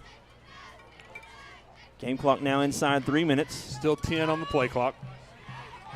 Awaiting final instructions. Marlowe lined up behind the right tackle. Stowe still in the ball game. Now Marlowe in motion to the left side. Brown gets a snap, low snap. Steps up, throws across the middle and batted away. Whew, that was dangerous there. Looked like that was Lefevre that bited that ball away. That could have easily been an interception as Brown throws that off his back foot. We'll see if the Wildcats get dangerous here if they was going to go ahead and punt it away. I think that punt, that play, you're fortunate it wasn't an interception, but Atoka's fortunate you didn't get it blocked up and they got the pressure on Brown, because if they don't get the pressure on Brown, Marlowe was fixing to run right by that linebacker and be wide open in the middle of the field. So Trevathan now is going to come in to punt, standing at his own 7-yard line. Atoka with nobody back to receive. Here's a snap, low snap, steps into it. High, my goodness, what nice a punt. Huge punt, booming punt. Wow. At the 40, and taken down by Jones. It was still going to bounce. I don't know why Jones run up there to catch it. Yeah, I think that's a freshman mistake there by Jones. He probably should have let that one go and let it roll a little farther. But as it is, that's a nice punt by Trevathan. What a punt. All the way to the Atoka 35-yard line with no return. That had to have been 3 or 4 second hang time. That was, yeah, a lot of hang time, giving Jones time to get down there and down it. Do the quick math here. That's about a 45-yard punt that time by Trevathan with no return. Really nice punt. So Atoka gets the ball back, 2.5 minutes to go. Their ball is spotted at their own 36-yard line. No timeouts for the Wampus Cats. We'll see how aggressive Atoka wants to be here. Yeah, no timeouts. Just don't give up a big play here if you're the defense, and the clock is definitely in your favor. 2 tight ends, now a receiver in motion. It's going to be a pitch to the running back, cuts it back up the middle. Met in the backfield, goes nowhere. Good play there by the defense. Scrape down, blow that play up. Try to get to the outside, but I think it was Diaz who cut it back up. Yeah, good job initially by Diaz, setting the edge, forcing him back inside, and then there was just a host of Wildcats there to clean that up, get him down on the ground for no gain, make it 2nd and 10 from the 35. And Atoka at this point is probably pretty content to just eat as much of this clock up as they can unless they hit a big play. Pugh under center gets a snap. He's going to try to throw it under pressure, steps up, throws it deep, has a man open, and it's caught at the 20 to the 15 to the 10 to the 5. Touchdown, Wampus Cats. And that was just what I was saying you didn't want to do. There's no reason to bite on it out and up there if you're the defense. You know they're trying to hit a big play. Give up 5 or 6 yards underneath if they do run that quick hitch. Don't let him run by you. Now you gave the Wampus Cats some momentum here late in the first half with that big touchdown pass. So the Wampus Cats get a breath of fresh air there on that huge Really pretty ball thrown. Yeah, pretty ball for the 65-yard touchdown pass. Big play touchdown to get the Wampus Cats back in this game. We'll see what they do here if they go for 2 or try the extra point after the Wildcats were able to really easily block that field goal attempt earlier. It's going to be a field goal attempt here. 13 for the Wampus Cats to be the end to try the extra point. Pugh is the holder.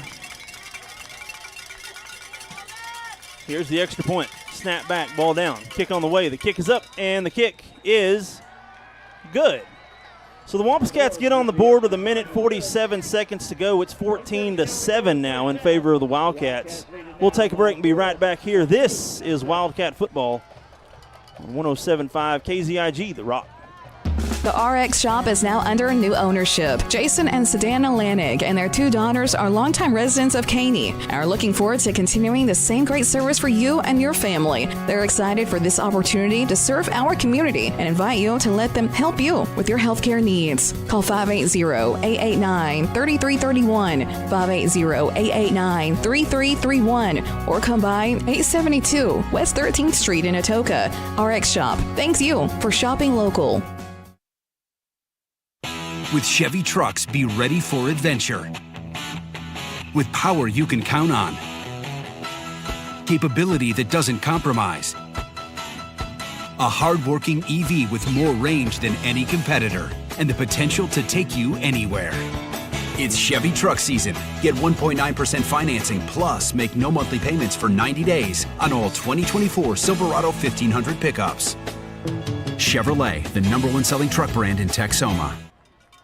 14-7 is the score here at Donald Mike Mayer Field after a 65-yard touchdown pass for the Atoka Wampus Cats.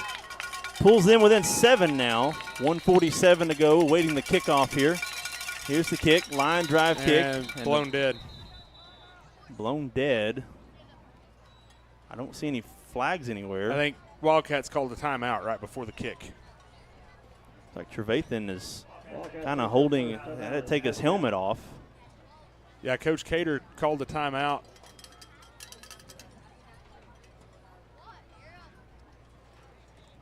Don't know exactly he could what tell was Tristan going on. Trevathan wasn't feeling right. I think you're right. I think he could tell Tristan wasn't quite feeling it there, so he got the timeout right before the kick. As we had a couple of kids running across the end zone.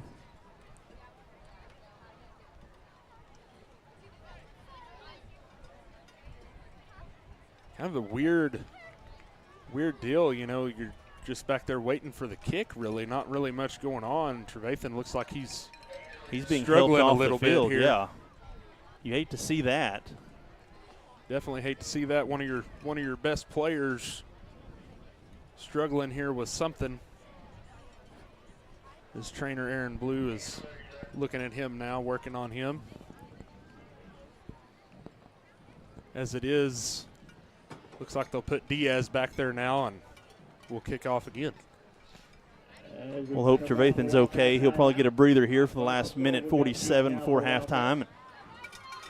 Trevathan's been your special team guy. A lot of big kick returns and punt returns for Trevathan. Here's the kickoff, line drive kick. Caught by Stowe at the 15 up to the, and his knee was down. His knee was down. Yep. Had a little bit of room to run, but they're going to call him down at about the 16-yard line. That's where the Wildcats will take over now with 2 timeouts. 1:47 to go. Probably imagine Coach Cater's just going to take this to half with the Wildcats having the ball when we start the third quarter. Yeah, you'd think you probably play this pretty safe unless you hit something pretty big. You know, if you pop a really nice run here on first down, you might try to really go do something at that point. But Atoka being out of timeouts and having a 7-point lead, getting the ball first out of halftime, probably going to play this pretty safe and just try to get to halftime here with the 14-7 lead. 3 receivers now over to the left side. Trip Jones by himself to the right. Handoff Hemphill up the middle. Met at the line of scrimmage and pushed the pile up to the 20-yard line. Picks up about 3 yards on that run. It'll be 2nd down and 7 now for the Wildcats. Yeah, and just what we said they're probably going to do, just hand the ball off here and run that clock and get to the locker room unless you happen to pop a big run or something. Anticipate probably going to use pretty well all this play clock, and if you do that, you'll only have to run one more play. Same formation, 3 receivers to the right. Stowe in the ball game. Hand off to Stowe. Tries to get to the edge. Room. Has some room. Gets to the edge. Crossing the 25. Pushed out of bounds. They're going to wind the clock. They're going to say he was down inbounds. So it will stop the clock to move the chains momentarily. He does have enough for the first down, crossing the 25, and good to see Trevathan checking back into the ball game. Ball's going to be spotted at the 28-yard line. Stops the clock at 1:04. Be interesting. Now you might try to go a little bit. Now that you've got a first down, you've still got 2 timeouts. 3 receivers now to the left side. White Hat winds the clock. Shotgun formation, gets a snap, looking to throw. Throws it across the middle. Caught. Trip Jones at the 35 to the 40. Still on his feet. Tackled from behind at the 45-yard line of a Coalgate. Stops the clock with 53 seconds. Wildcats with back-to-back chunk plays. Yeah, and now you're in go mode. Now that you've got that, you're out to the 45. Still have 2 timeouts. Going to go try to get some points now. 3 receivers. Brown in the backfield. Shotgun formation. Gets a snap. Has time. Throws it deep. Right side, and batted up and caught it! Trevathan catches it, still on his feet at the 20. Pushed out of bounds at the 10-yard line. What a play. That was LeFevre who went up to bat the ball away, but it bats it in the air, and the tip drill pays off, and it's good to see Tristan Trevathan back into the game. And it's all the way down to the 8-yard line, and now you have all sorts of time here, still 39 seconds. 2 timeouts. It's Clock's first and goal. Gets a snap. Handoff. Stowe met in the backfield and still on his feet. He didn't go down. Got about 3, looks like. Up to the 5. Now you spin your first time out as Coach Cater takes it with 29 seconds left. What a play by Trevathan. What a play. A hair underthrown by Colby Brown. LeFevre's not able to hang on to it, tips it up, and Trevathan does a good job of keeping his eyes on that ball and being able to get it off the redirect off the tip for a huge play. That would have been about a 47-yard play on that pitch and catch to Trevathan to get you down here, and then the short 3-yard run by Stowe, and it'll be 2nd and goal from the 5 coming out of this timeout. You can still run it here. You have 1 timeout left, so you've probably got 1 more running play if you want it. And you know, it starts with the Bryson Stowe run. I think Coach Cater was content going to half, but and Stowe was able to get the edge and get the first down and kind of got this train rolling. Yeah, that was a huge play because, like I said, I think that was the mindset you were going with, is if you can pop a run and get a first down, then maybe you go. Otherwise, you're content to just go to halftime. And big mistake by the Wampus Cats of letting you get that first down, and then you're in attack mode, and now you got a chance here to put some more points on the board before you get the ball coming out of half. So we'll see if the Wildcats kind of get bailed out here after giving up that 65-yard touchdown pass. It looked like Atoka was going to carry the momentum into halftime, but now the Wildcats really important. 3 downs away, and 5 yards. Here's the snap. It's going to be a throw. And just threw it right way too far in front, led Trevathan too far. He was open. A little bit too much pop on that throw there from Brown. It falls incomplete, 3rd and goal from the 5. And now you're in a situation, it's 3rd and goal from the 5. You still have 1 timeout. You may be tempted to try to run it here if you've got a run play you really like based on what they show you formation-wise coming out here. Because definitely 4-down territory, and you still have the timeout to stop the clock if you are short of the goal line. Third and goal from the Atoka 5. The Wildcats trying to put points on the board here with 26 seconds to go before halftime. Shotgun formation, split receivers. Now Marlowe in motion from the right to the left. Lines up behind the left tackle. It's going to be a handoff. Stowe cuts it back up the middle to the 5. And taken down just shy of the goal line. Looks like the 2-yard line. Picks up 3. Coach Cater is going to drain this as it's 4th down. He's going to take it down to probably 5, 6, 4 seconds, something like that. Yeah, he's going to take it down to where this 4th down play is the last play of the half, smartly, and take your last timeout. He's going to take it all the way down, 2.6 seconds. Yeah, he's going to make sure this is the final play of the half one way or the other, which is what you need to do. Perfect clock management there.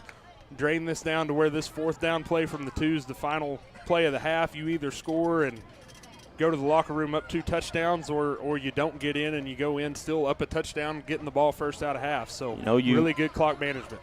We've talked about it all season so far. Really, last game, the clock management for Coach Cater, and just his was spot on. This is just his 13th game as a head coach.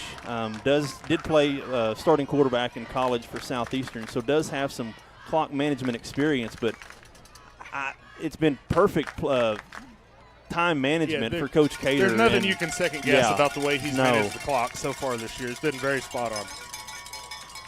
So it'll be 4th down and goal on the final play of the first half. 2.6 seconds to go here. And this is all about you're at the 2. So this is almost, if you want, whatever you love is kind of your favorite 2-point conversion play is probably what you run here, whether that's a run, a pass, an RPO of some sort. That wishbone play worked really well on the 2-point conversion. It did, and I think you might see that here. It'll be interesting. Like I said, it's probably whatever 2-point conversion play you have that you love. And this looks like the all big boy package right here. You got Denny Forehand now in at right guard. Here's the snap, handoff, Hemphill. It goes across. Struck up the band. Touchdown Wildcats with zeros on the clock. The Wildcats get a walk-off touchdown here in the first half as they now go up 20-7. Donald Mike Mayer Field in the 112th edition of the Boggy Bottom Bowl is not quite halftime yet as we're now awaiting the extra point, 20-7. That's a perfect play call. You ran out of the wishbone for your 2-point conversion, and they weren't close to stopping it. Why not run it again on that 4th and goal from the same formation? Wishbone, Brown under center, gets a snap. Handoff. Marlowe lowers his shoulder. I don't think he got in that time. He was met at the line of scrimmage. But the Wildcats do what they may not have intended to do on that final series, but Atoka gave them a little bit of yards there, and the Wildcats now take momentum with them and the lead, 20-7 as we move to the Logan & Sons halftime show. We'll take a break. Be back right after this. The Wildcats lead 20-7 here at Donald Mike Mayer Field on 107.5 KZIG, The Rock. Brown's Funeral Service in Atoka, Coalgate, Durant, and Medill are proud to be a part of the communities they serve. Since 1994, Brown's Funeral Service has proudly supported nonprofits, police and fire departments, local military members, and area schools. The staff at Brown's Funeral Service takes great pride in these endeavors because they realize it's more than being in business. It's about being a thread in the fabric of our community. Brown's Funeral Service, where service begins but never ends. This is Eric Studeville, inviting you to buy the Studeville way. Whether you're looking for open roads or you like them built tough, there is only one way to buy your vehicle. And that's the Studeville way. Studeville Chevrolet, 851 Westside Drive in Durant, and StudevilleChevrolet.com. And Studeville Ford, 1601 South Mississippi in Atoka, and StudevilleFord.net. The Studeville family of dealerships, proudly serving you and your communities. In a world full of possibilities and firsts, you need neighbors in your corner, experts who have your back, and a cheering section to keep you going. That's why we're here. For 100 years and counting, we've been the first bank of dreaming big and the first bank of what's next. At First Bank, we believe that anything's possible, and we're here to help you believe it too. First Bank, here for possibilities. Logan & Sons in Atoka has the outdoor equipment from top brands to make your outdoor work or play a cinch. Still, Exmark, Hustler, Spartan, Intimidator UTVs, and Envy neighborhood vehicles are in stock and ready for you. Stop by today at 853 South Mississippi or call 580-889-3329. Logan & Sons proudly supporting all our local athletes.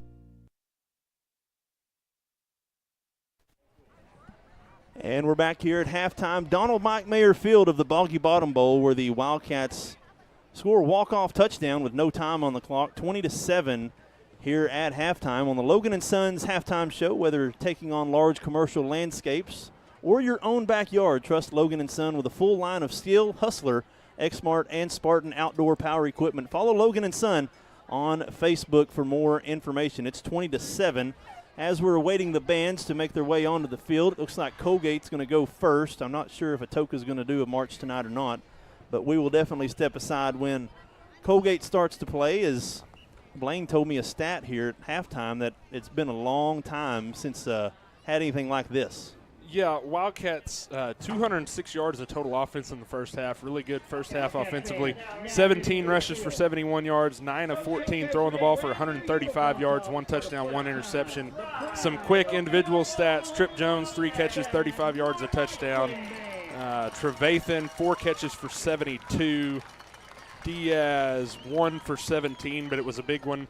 Colby Brown, 9 of 14 throwing the ball, 135 yards, 1 touchdown, 1 pick. Again, it's 20-7. This is the Logan & Sons halftime show. Got about 18 minutes left here at halftime as the Wildcat Marching Band is on the field. We'll turn the field mic up and we'll step away and let you guys at home enjoy the pride of Coalgate, the Wildcat Marching Band, here on the Logan & Sons halftime show. 2024 production is Latin Spice. Tonight the Wildcats will be performing movement number 1 of Bullfight and Montetoras, featuring the trumpet solo by Imra Bogers. And the second will be Killing and Cowboy, featuring the flute soloist Lisa Looney. Drum major, is your band ready?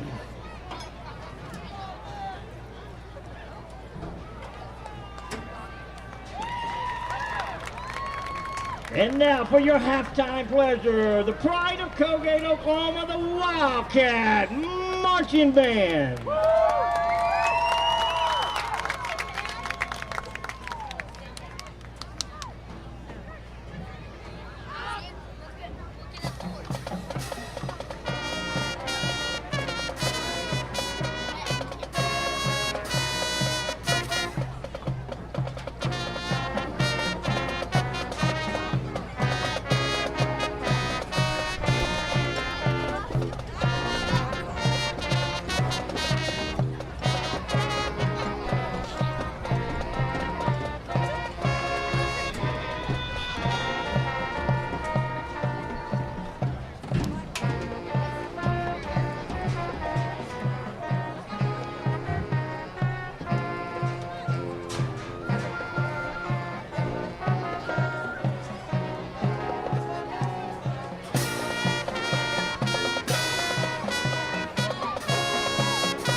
Wildcat fans, let's give it up for the pride of Coalgate, Oklahoma, the Wildcat Marching Band.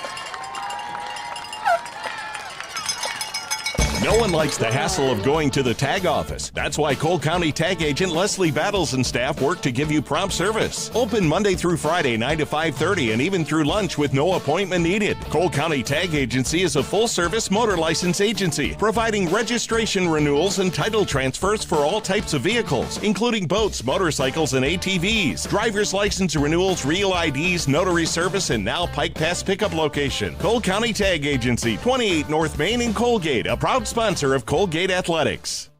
A community bank is far more than just a bank that offers the services such as online and mobile banking, mobile deposit, and loans that fit your needs. A community bank invests in the community it serves. Your phone call will be answered by local people you already know and will make you feel welcome by greeting you as you enter the lobby. At Shamrock Bank, we effectively combine convenient banking technology with people you know and trust. It really is the people that make the difference. At Shamrock Bank, you are more than a customer, and we are more than a bank. Shamrock Bank, member FDIC. And we're back here on the Logan & Sons halftime show. Whether taking on large commercial landscapes or your own backyard, trust Logan & Son with a full line of Steel, Hustler, Exmart, and Spartan outdoor power equipment. Follow Logan & Son on Facebook for more information. Blaine talked about the first half stats and how it's kind of been, one big play for the Wampus Cats has them at, said, 150 or 100 yards, and 60 of it come on one play. Yeah, they're at 105 total yards, 65 of it on the one long touchdown. So only 40 yards otherwise in 32 plays. 32 plays, 40 yards if you take that one play out. So defense has been doing a really good job. Something else we talked about off air there that I failed to mention just because I was trying to go through it in a hurry because the band was about to start, but the rushing game for Coalgate has been much better tonight than the first 2 weeks. 17 carries for 71 yards, and what I really like about it is you're keeping your three running backs fresh. They've really split carries very evenly. Bryson Stowe has 5 for 21 yards. Che Barnett has 4 for 17 yards, and Rowdy Hemphill has 7 for 18 yards. So the most any of them have is 7 carries. So you're really protecting them, keeping them fresh. Nobody's getting really a really overextended workload carrying the ball. And that's important. And that bodes well going through the year, keeping everybody fresh, keeping everybody healthy, not getting somebody dinged up. You've got some depth at that running back position. You've got 3 guys that all carry the ball very well, and they're all – we've talked about it before, I think, maybe at the Dixon game, but they're all just enough different from each other too. They give the defense a little bit different look. Stowe is kind of more the speedier, kind of scat back type guy. He really prefers shifty, to get to the edge. Really shifty. He likes the edge. You want to get him on the edge, let his speed go to work. Hemphill is the tough yardage guy, the short yardage guy. Get you those tough yards between the tackle. And Barnett is kind of almost a mix of the two. He's quicker and a little shiftier than Hemphill, but he's not as quick and shifty as Stowe, so he can kind of do both things. Not for afraid you a to go bit. up the middle, Barnett, and he can do either one. And so you've got a really good running back room, I guess, is the point of what I'm trying to say, and I really like how they're using all 3 to keep them fresh. Through the first 2 games, we were really questioning.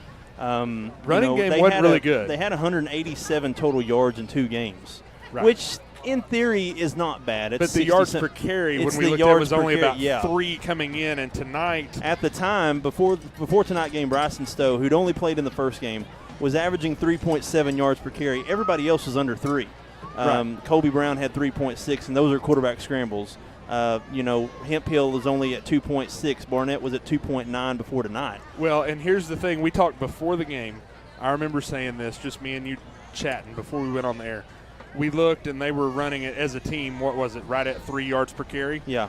Tonight, I said you need to get that up around 4. Tonight, first half, as a team, 4.17 yards per carry. You're getting it going more where you need it to be in that first half there. Much better job running the football. And this type of offense has to have that coalition between the two. You have to have the run game to open up the pass game, and if the pass game is there, you use the pass game to open up the run game. Right.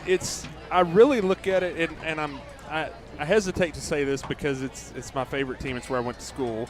But to me, it's the offense in some ways is kind of similar to OSU in that it's really predicated off what the defense is giving you, but you got to be able to do both and do both well enough. Yeah. You don't have to be that bruising running team that's going to run it for 7, 8, 9 yards a carry. You just need to if you can be about 4 yards a carry running the football, that's when this offense can really get humming like it was in that first half.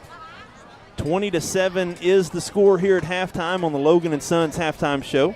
Got about 6 minutes left. We'll take another break as Atoka has made their way out onto the field to start their warm-ups.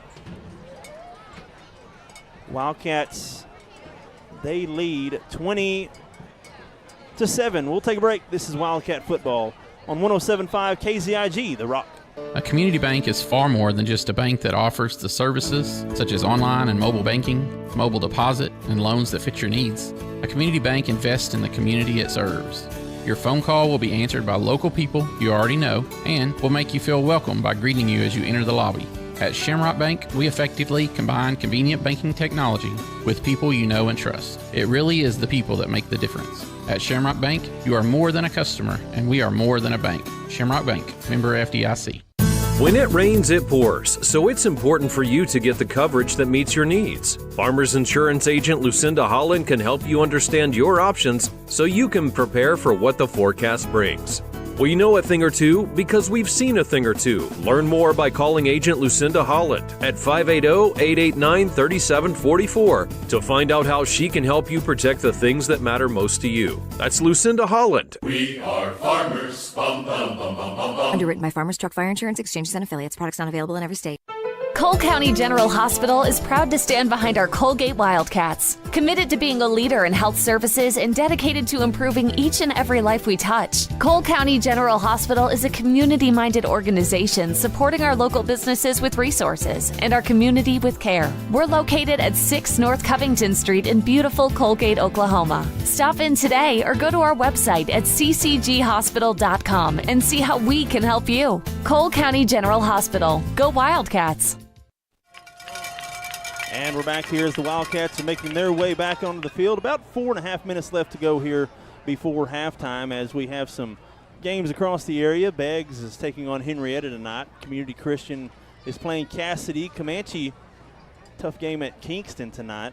The big game of the region, though, is Davis against Sulphur in the, I believe it's the Murray County Bedlam is what they call that one. Dibble picking up a loss last night at Little Axe. Holdenville at Okemah. Tishomingo at Wynnewood.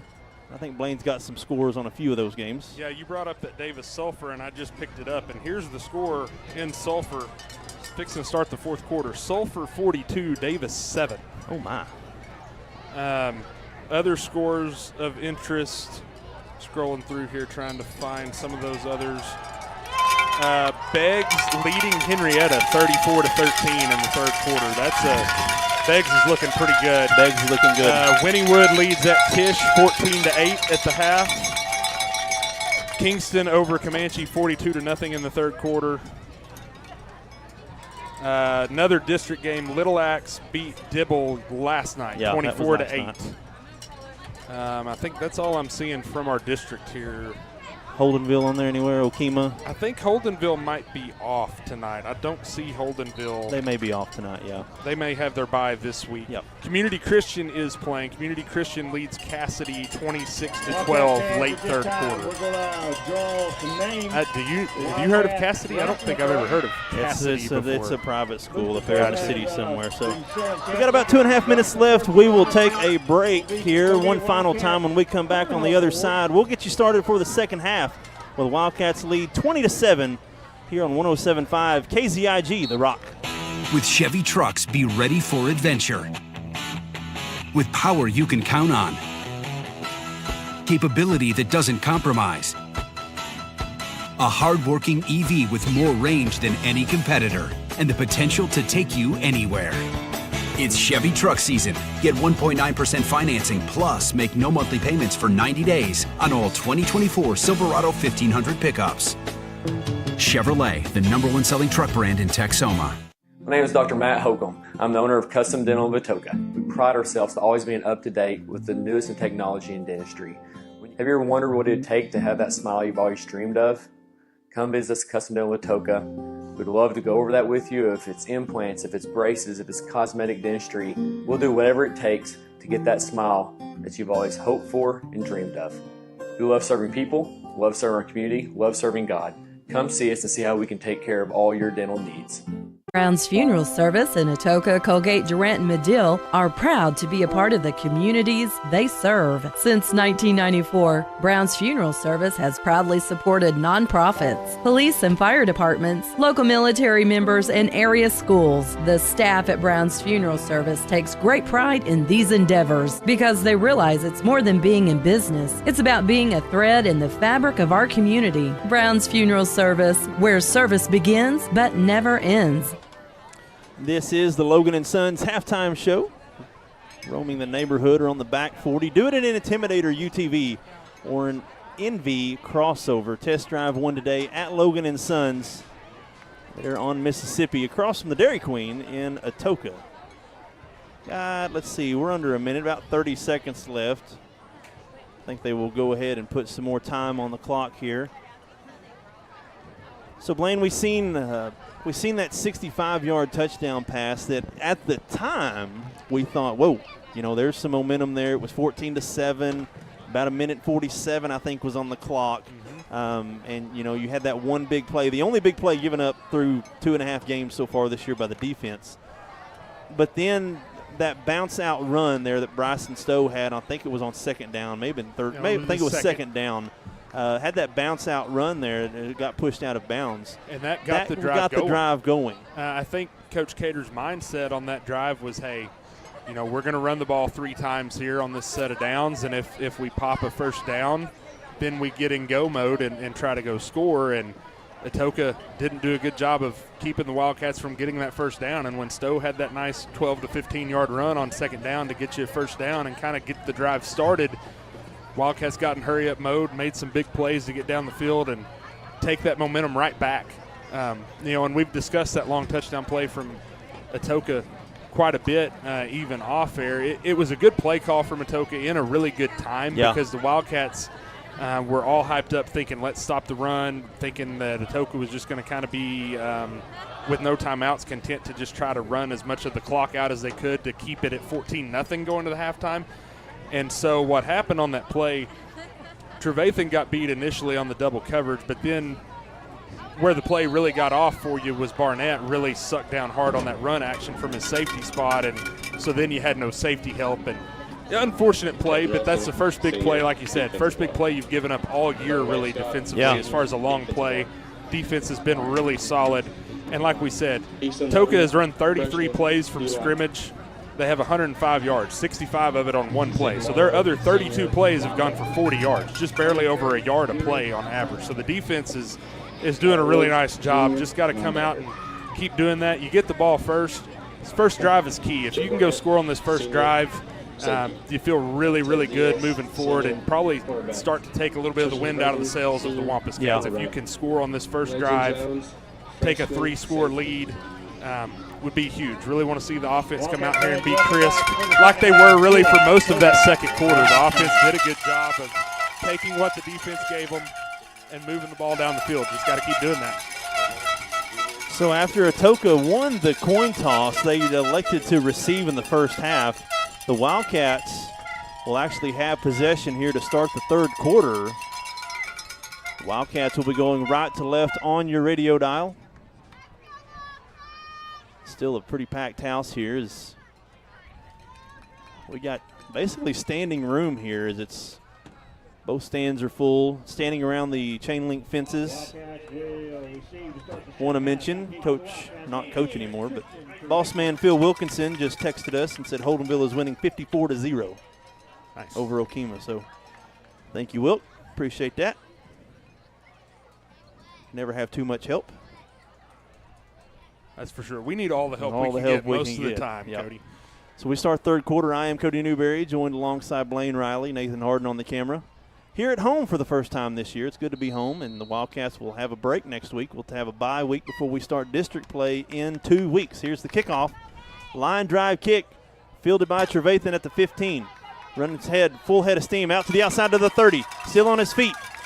Tries to get back to the middle and is chased down from behind at the 32. Good play there by Tristan Trevathan. Good to see him back on the field as he was there on that final drive, but it was weird. You know, he had to come off the field there for a couple of plays, but good to see him back here to start the second half. The Wildcats will take over at their own 31-yard line. Yeah, nice kick return that time by Trevathan. Pretty good blocking, getting him some room, about a 15-yard return as he fielded that one at about his own 16-yard line, gets it out to the Wildcat 31 where they'll have it 1st and 10 to start this second half. Barnett will get the start here in the third quarter. 2 receivers to the right, shotgun formation. Brown gets the snap, handoff. Barnett lowers his head, crossing the 30, still on his feet, taking him down just shy of the 35. Looks like they're going to give him the 34. Picks up about 3 yards on that run. It'll be 2nd and 7 now for the Wildcats. Yeah, good job by Barnett to kind of a pretty patient run there, kind of let his blocks develop, pick his way for not a huge gain, but about 3 yards on first down. You'll take that, set up a 2nd and 7. Same formation. Barnett flanking Brown to his left. Gets a snap, low snap, quick pass. Jones catches it at the 40, up to the 45, tries to make a man miss. Sheds between tackles, taken down at the 50. Again, that's that really soft coverage. They're really respecting Trip Jones. They're starting about 7-8 yards, and then at the snap, backing up another 4 or 5. He had about 12 yards of cushion when he caught that ball. Ball spotted right at midfield at the 50, moves the chains, 1st down for the Wildcats. Trip Jones having a really nice night so far catching the football. Gets a snap, handoff again, Barnett up the middle. Looks like he gets about a yard on that tough run there as the defensive ends were able to crack down and get Barnett right at the line of scrimmage. Gains 1, 2nd and 9 now for the Wildcats. Yeah, you said it on that one, Cody. Good job by the Wampus Cat defensive ends crashing down, getting in the backfield, bringing Barnett down after a gain of just a yard on that 1st down play. Bring it 2nd and 9.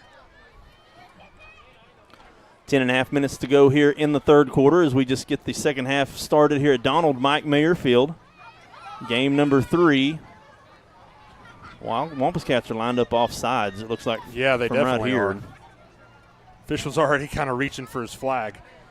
And there's the flag, yeah. It was, I don't know who the defensive end was over here, but he was definitely lined up, and it was a long time. Yeah, he had all sorts of time to back up a little bit. That'll be 5 yards, so it'll be 2nd down and 4 now coming up for the Wildcats. Yeah, that's just one of those unforced mental errors that you can't have if you're the Wampus Cats starting this second half already down 2 possessions. Feel like Coach Cup and the defense really understands how the magnitude of this series is. Yeah, this series is kind of the ball game for them. I don't think they can afford to get down 3 scores. Shotgun formation. Marlowe is lined up behind the right tackle. Gets a snap, another handoff to Barnett. Crossing the line of scrimmage, taking down just shy of the 40 to the 42. I think he's going to be a couple of yards short. This is probably 4 down territory as they're now on the Atoka side of the 50. Ball spotted at the 42. Needs 2 yards to get to the 40 for a 1st down. It'll be 3rd down and 2. Yeah, that was a good job by Barnett. That play was really clogged up initially. He did a really good job of just keeping those legs churning and pushing forward, falling forward to get those 2 yards. And now looks like the big boy package coming in once again for the Wildcats. Jumbo. A little bit of confusion, though. One too many linemen ran off the field.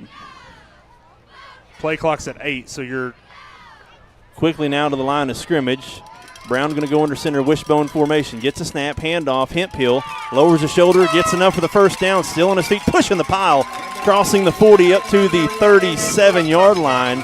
Picks up about 5 yards on that wishbone run. Moves the chains, 1st down and 10. Yeah, that's a really tough formation for Atoka to defend when the Wildcats decide to go heavy and get into that wishbone. That's been pretty consistently getting about 4 or 5 yards a pop, and when you got 3rd and 2, that's the perfect time to go to that formation. Looks like they're going to stay in it. If it's not broke, don't fix it. The Wildcats going to try it again. Brown goes under center, gets a snap, handoff, Hemphill, right side, crossing the 35. Then kind of pushes that pile. Late whistle. Marks him right at the 35. Gains 3 up to the 35. It'll be 2nd down and 7 now for the Wildcats. Yeah, not as much room on that one that time. Atoka defended it a little better. It's like they're going to end up putting that one down about the 36. So only the way they marked that only ended up being a gain of about a yard. Looked like they got better push than that initially from up here, but in the end only ended up getting about a yard on that one. So the Wildcats will now go back to the shotgun formation. 3 receivers to the left side. Tristan Trevathan by himself to the right. Gets a snap. It's going to be a pass. Steps up, throws. Caught. Trip Jones at the 25. Falls down at the 21-yard line. Moves the chains, and Jones now caught more passes tonight than he had on the whole season. Jones playing really well as a freshman here tonight. Yeah, a little bit of a low snap. Good job by Brown of fielding it.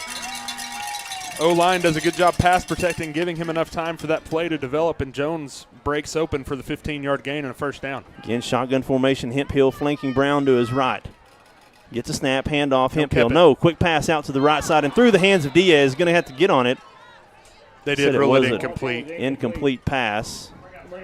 So that'll be 2nd down and 10 now coming up, and I do want to give a shout-out. Shannon Hicks sent me the same score. You're just a little slow, Shannon.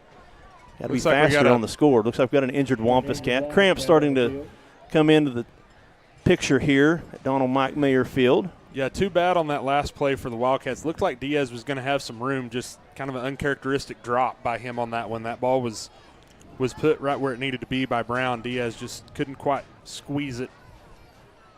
Trip Jones coming into the game tonight had 5 receptions on the season. Yeah, and he's got 5 tonight for 66 yards and a touchdown, so he's having a really nice game. So that puts Jones over the 100-yard mark as well. So the Wildcats now with 3 receivers over 100 yards for the first 3 games. And that makes you hard to defend. When you got 3 receivers like that, that's why I said if you can ever just get the running game going just enough, which you have tonight, if you can just get up to that around 4 yards a carry average to go with this receiving core you have, that's when you start being pretty dangerous on offense. It'll be 2nd and 7 now. Ball spotted at the 21-yard line. On the Atoka side, the Wildcats threatening. Still some confusion on the field for the Wampus Cats. And they're still backing off and giving Trip Jones about 7 yards of cushion over here on this left side.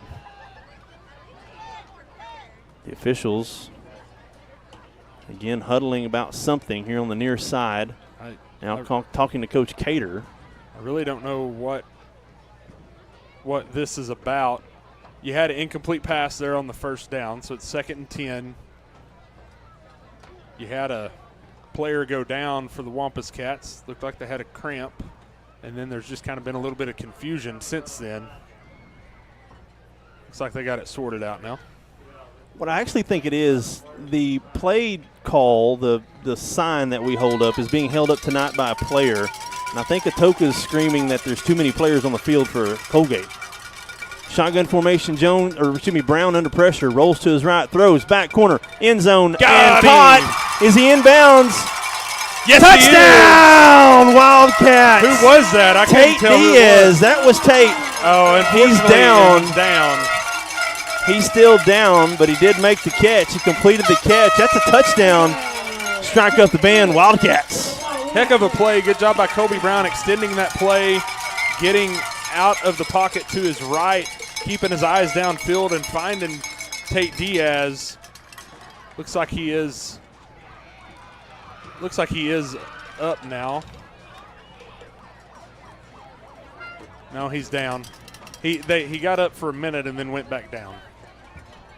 Aaron Blue, the athletic trainer for the Wildcats, is out tending to Tate Diaz. But what a play there by, again, we say it every game, from the sophomore quarterback, was under pressure, rolled out to his right, and threw a deep ball on the run. He does such a good job, Cody, of when he does have to move out of the pocket because there's some pressure, he does such a good job of keeping his eyes downfield. Yeah.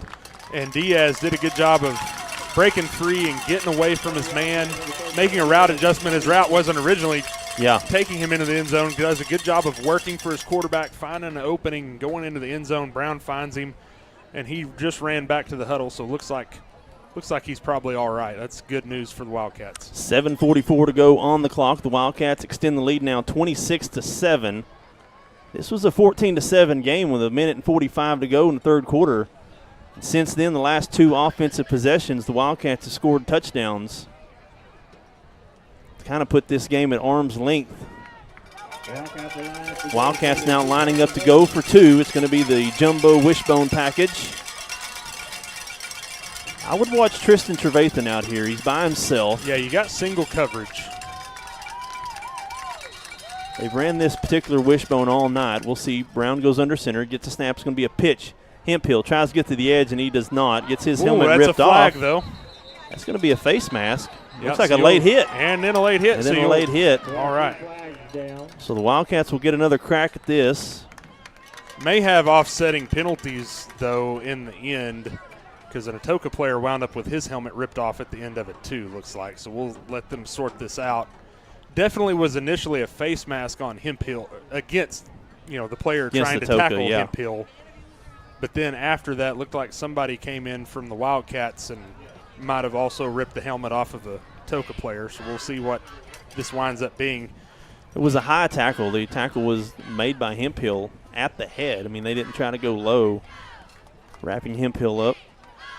The referees are discussing this. I think you're liable to end up with offsetting penalties here on both teams. We'll see what they do.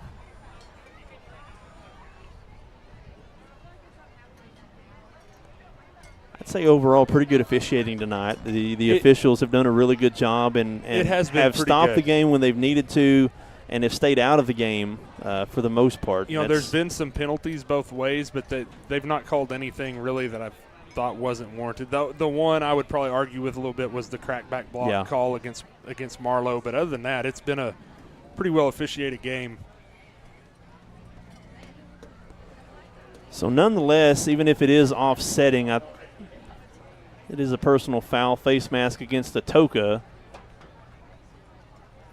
And then a dead ball, unsportsmanlike conduct against Atoka. So both fouls against Atoka.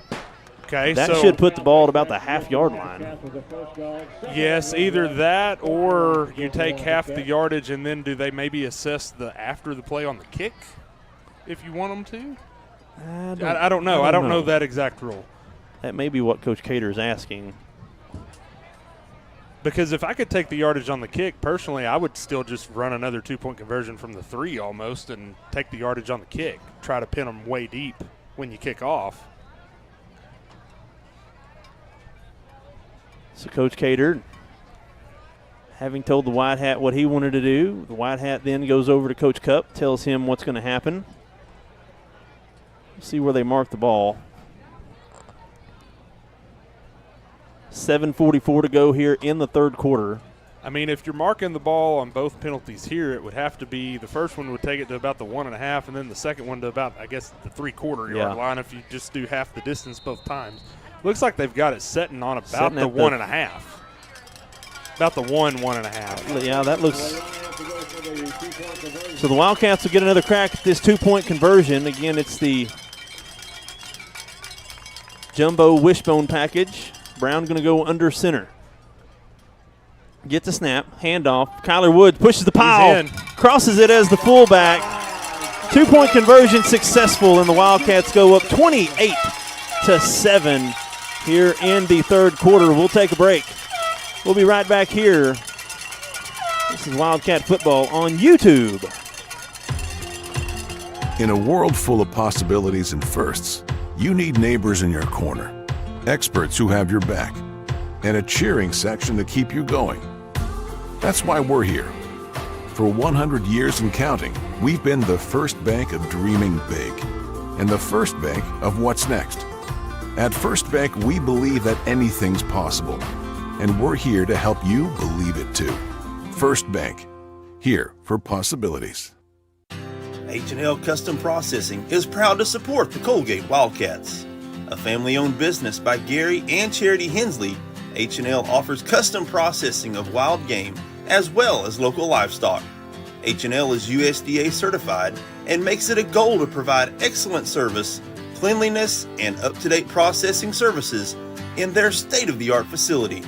With immediate openings for beef and pork processing, H&L is here to help get your team ready for tailgating or backyard cookouts this season.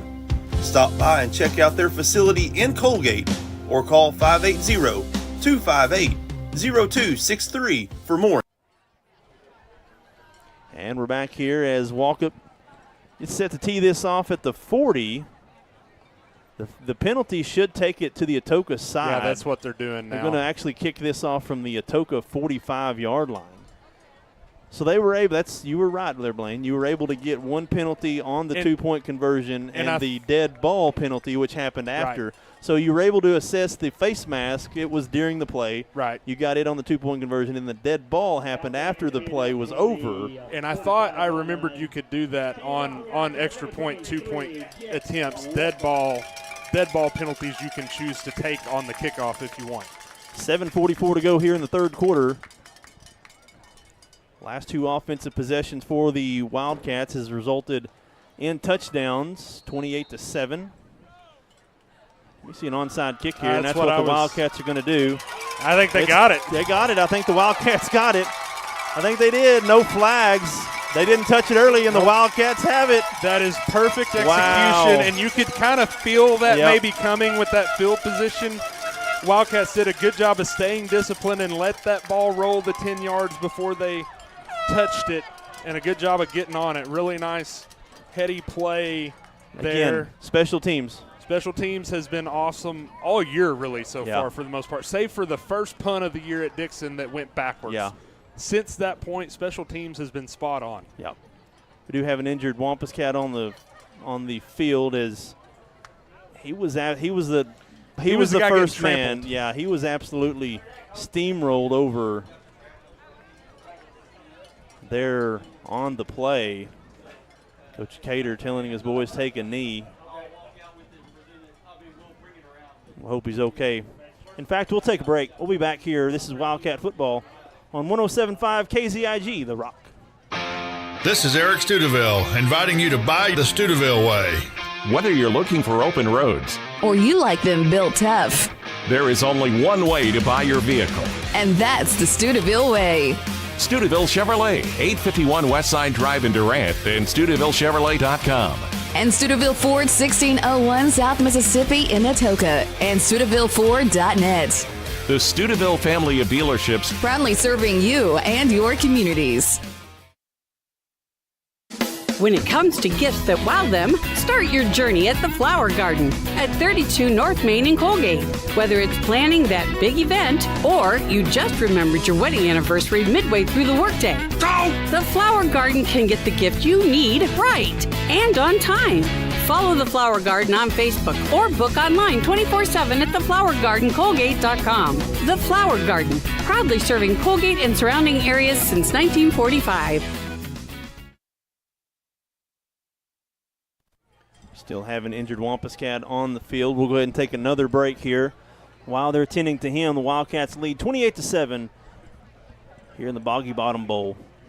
Right here on 107.5 KZIG, The Rock. 45% of people put off buying life insurance according to industry research. Insuring yourself and your family can help you be more prepared in the event of an illness or a tragic accident. Call your local farmer's agent, Lucinda Holland, and discover coverage options you can tailor to your priorities and budget. To learn more about your coverage options, call Lucinda Holland at 580-889-3745. We are farmers. Bum, bum, bum, bum, bum, bum. Life insurance issued by Farmers New World Life Insurance Company, Bellevue, Washington. Industry research conducted by Lima, and Life Happens in 2021. Cole County General Hospital is proud to stand behind our Coalgate Wildcats, committed to being a leader in health services and dedicated to improving each and every life we touch. Cole County General Hospital is a community-minded organization supporting our local businesses with resources and our community with care. We're located at 6 North Covington Street in beautiful Coalgate, Oklahoma. Stop in today or go to our website at ccghospital.com and see how we can help you. Cole County General Hospital. Go Wildcats!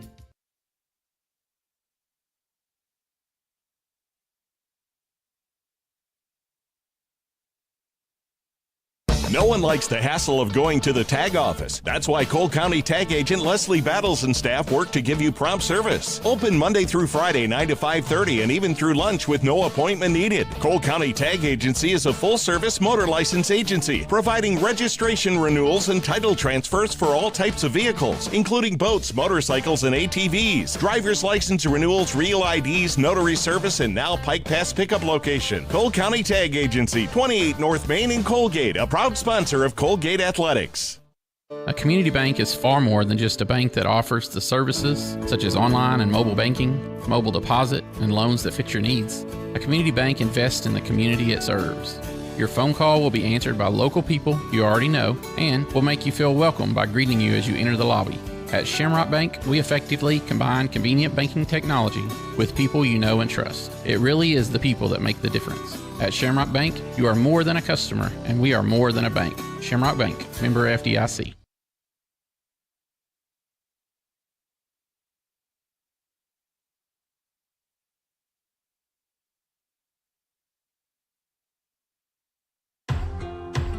In a world full of possibilities and firsts, you need neighbors in your corner, experts who have your back, and a cheering section to keep you going.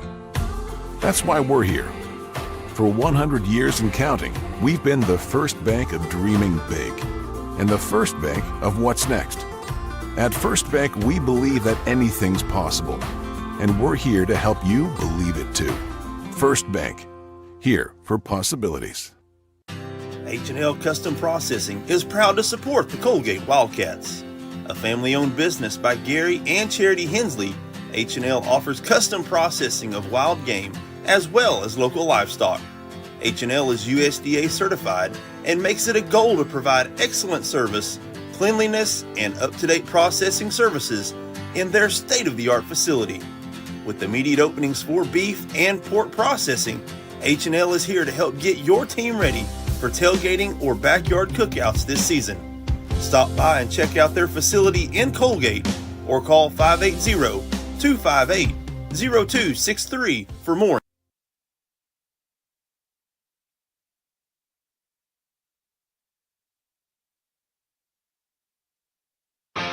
This is Eric Studeville inviting you to buy the Studeville way.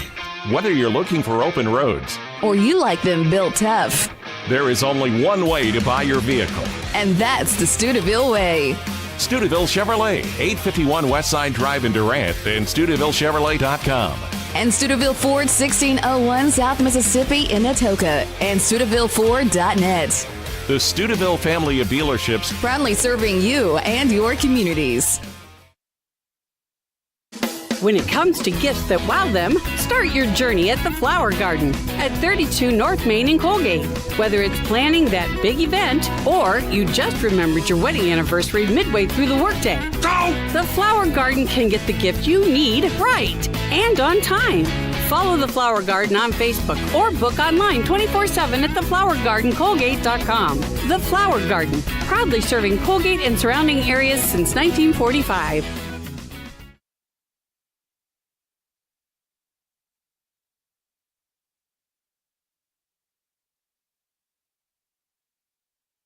45% of people put off buying life insurance according to industry research. Insuring yourself and your family can help you be more prepared in the event of an illness or a tragic accident. Call your local farmer's agent, Lucinda Holland, and discover coverage options you can tailor to your priorities and budget. To learn more about your coverage options, call Lucinda Holland at 580-889-3745. We are farmers. Bum, bum, bum, bum, bum, bum. Life insurance issued by Farmers New World Life Insurance Company, Bellevue, Washington. Industry research conducted by Lima, and Life Happens in 2021. Cole County General Hospital is proud to stand behind our Coalgate Wildcats, committed to being a leader in health services and dedicated to improving each and every life we touch. Cole County General Hospital is a community-minded organization supporting our local businesses with resources and our community with care. We're located at 6 North Covington Street in beautiful Coalgate, Oklahoma. Stop in today or go to our website at ccghospital.com and see how we can help you. Cole County General Hospital. Go Wildcats! And we're back here. Donald Mike Mayer Field after an injury timeout to a Wampus Cat. You hate to see that, Blaine. It's been a tightly contested game, and that injury occurred on the onside kick, which was recovered by the Wildcats. Hope the kid's okay. I wasn't able to get a number on that, but thoughts and prayers with him and his family as you hate to see anybody get injured, much less be carted off on the field. Yeah, just unfortunate with that onside kick. He was kind of in the middle, right where all that action was happening, and had pretty well all 11 guys for Coalgate wind up on top of him trying to recover that ball, and hopefully he's all right. Obviously never want to see anybody get hurt and get back to playing football here. Our thoughts and prayers will be with him.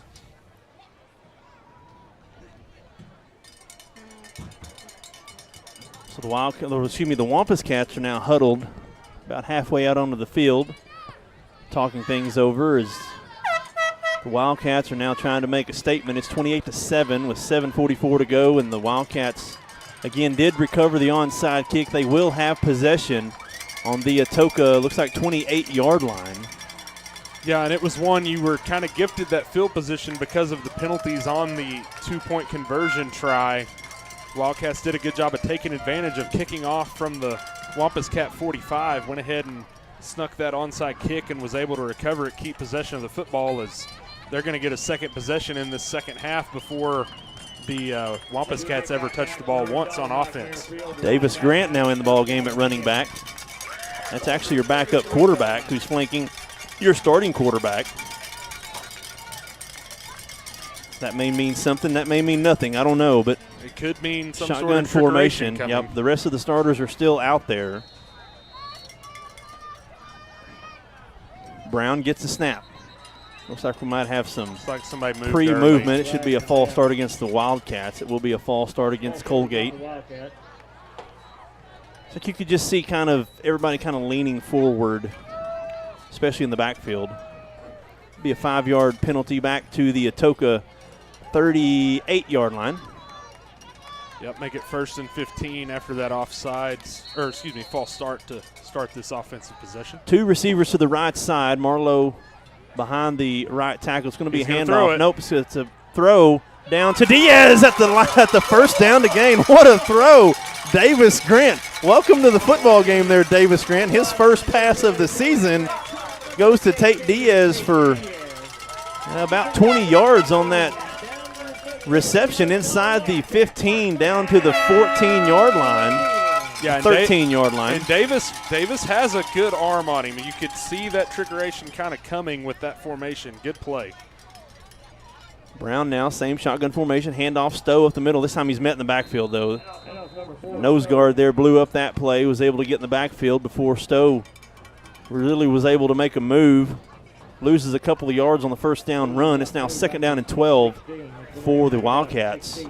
Yeah, probably the first time all night you really gave up that much penetration right up the middle on a run, and Stowe just had nothing he really could do on that one other than take a 2-yard loss. 3 receivers to the left, Trevathan by himself to the right. It's a pitch out to the flats to Tate Diaz. He's tackled from behind. Falls forward for a gain of maybe a yard up to the 15-yard line. It'll be 3rd down and 11 now for the Wildcats from the Atoka 15. Yeah, I tried to set up the screen there off that RPO action to Diaz, and the Wampus Cats read it pretty well, getting him down after really just a short gain. Not much more than just getting back to the line of scrimmage. Looks like we're going to have Easton Loudermilk now checking in the game. Yes, that's what I was about to say. Loudermilk checking in. I think this is the first time he's been in on offense tonight that I remember. He checked in for Diaz, who's on the sideline. He gets shaken up a little bit on that play. 3rd and 11, blitz coming. Brown forced out of the pocket to his right. Still looking, throws, end zone, wide open. Got him. And it's caught. No, they said he steps out. The back judge is incomplete pass. Steps out of bounds. That was really, really close. Looks like Brown just left it float in the air just a little bit too long, but Trevathan was wide open. Yeah, he had him, and once again it was a good job of Brown staying calm, cool and collected, escaping the pressure to the right, keeping his eyes downfield. Just put a little bit too much on that one. Trevathan not able to get the feet down in bounds, make it 4th down and about 11 here from the 15-yard line. Diaz checking back into the ball game. The Wildcats going to go for it here at the Atoka 15-yard line. Need to get down inside the 5. And there's 5 of it right there. Oh, they got They're back. They're not going to call it. They got back. They didn't make contact, and they got back. Nobody jumped along the offensive line. I think Coach Cater is going to call timeout. He tried to get 5 yards of it. And that's when the Wampus when you get the defense to jump off sides and they're in the neutral zone, that's when you snap it. Yeah, you've got to either snap it. You get a free play there. You have to either snap it or have one of your linemen react when they're in the neutral zone. If not, they have the chance to get back. And if they do before you snap it, it's not offsides. And that's what happened on that play. That's where you tell your lineman that, hey, if somebody jumps, you go ahead and jump. You got to move. You got to move. Flinch, jump, stand up, do something. Right. And here's the thing, you've got, I think this is really about 10.5. Looks like, it's a long ways across there, but it looks like where the sticks aren't quite all the way down to the 4. Looks like it's kind of between the 4 and the 5. Yep. So it's about 4th and 10.5 here. See what the Wildcats try to run here on this 4th down. Quite a few yards to have to pick up. We've seen the scrambling of Colby Brown having enough time to get your athletic receivers open, and Brown being athletic enough to get the ball to him. White Hat still standing over the ball for some reason. Don't know what's going on here. Now looks like we're ready. 6:01 to go here in the third quarter. The Wildcats with a 4th down and 11 here from the Atoka 15-yard line. Split receivers to both sides. Brown gets a snap. Being pressured. Throws it way, and that's going to be way out of bounds. A little bit too high as Brown, the quarterback, wasn't able to set his feet and, again, left that floating up in the air, so the Wildcats turn it over on downs. And that's really the first time all night that he's had pressure within the pocket that he didn't really have a lane to escape from. It was a late blitz on that right side of the offensive line, and nobody picked up the defensive end. Yeah, Atoka did a good job of disguising that blitz, not tipping their hand too early of that blitzer off kind of the far right edge of the offensive line, and he came free. Colby didn't have time to really set his feet, and that's unfortunate because he had Diaz open, just couldn't get his feet set to deliver the ball he needed to deliver. But nonetheless, the Wampus Cats have a long field in front of them. They'll take over 1st and 10 at their own 15. That's a big defensive stand there by the Wampus Cats after that onside kick recovery for what Coalgate looked like they were going to put this thing out of reach. Now the Wampus Cats really need to get some points on the board here now. Man in motion. It's going to be a handoff. Met in the backfield is the running back, Brooks. Now you think he got back to the line of scrimmage, but he had to evade about 3 Wildcats in the backfield to do it. No gain on the play, 2nd and 10. Yeah, really good piece of running individually on his part just to get back to the line of scrimmage. There was multiple Wildcats in the backfield. Did a good job of evading Denny Foran and I think another Wildcat as well to get back to the line of scrimmage, but good penetration on that play by the defensive line. That was Brooks in the backfield. Again, it's an I formation. Pugh going to go under center. Here's the snap, handoff, Brooks up the middle. He's met at the line of scrimmage, pushes the pile. Trip Jones, first one coming in there from his safety position. Pushes the pile, gains about 4. It'll be 3rd and about 7. It didn't quite get 4. 3rd and 7 now coming up for the Wampus Cats. Yeah, it's a really good job by the freshman Trip Jones of coming down and fitting that run gap on that play.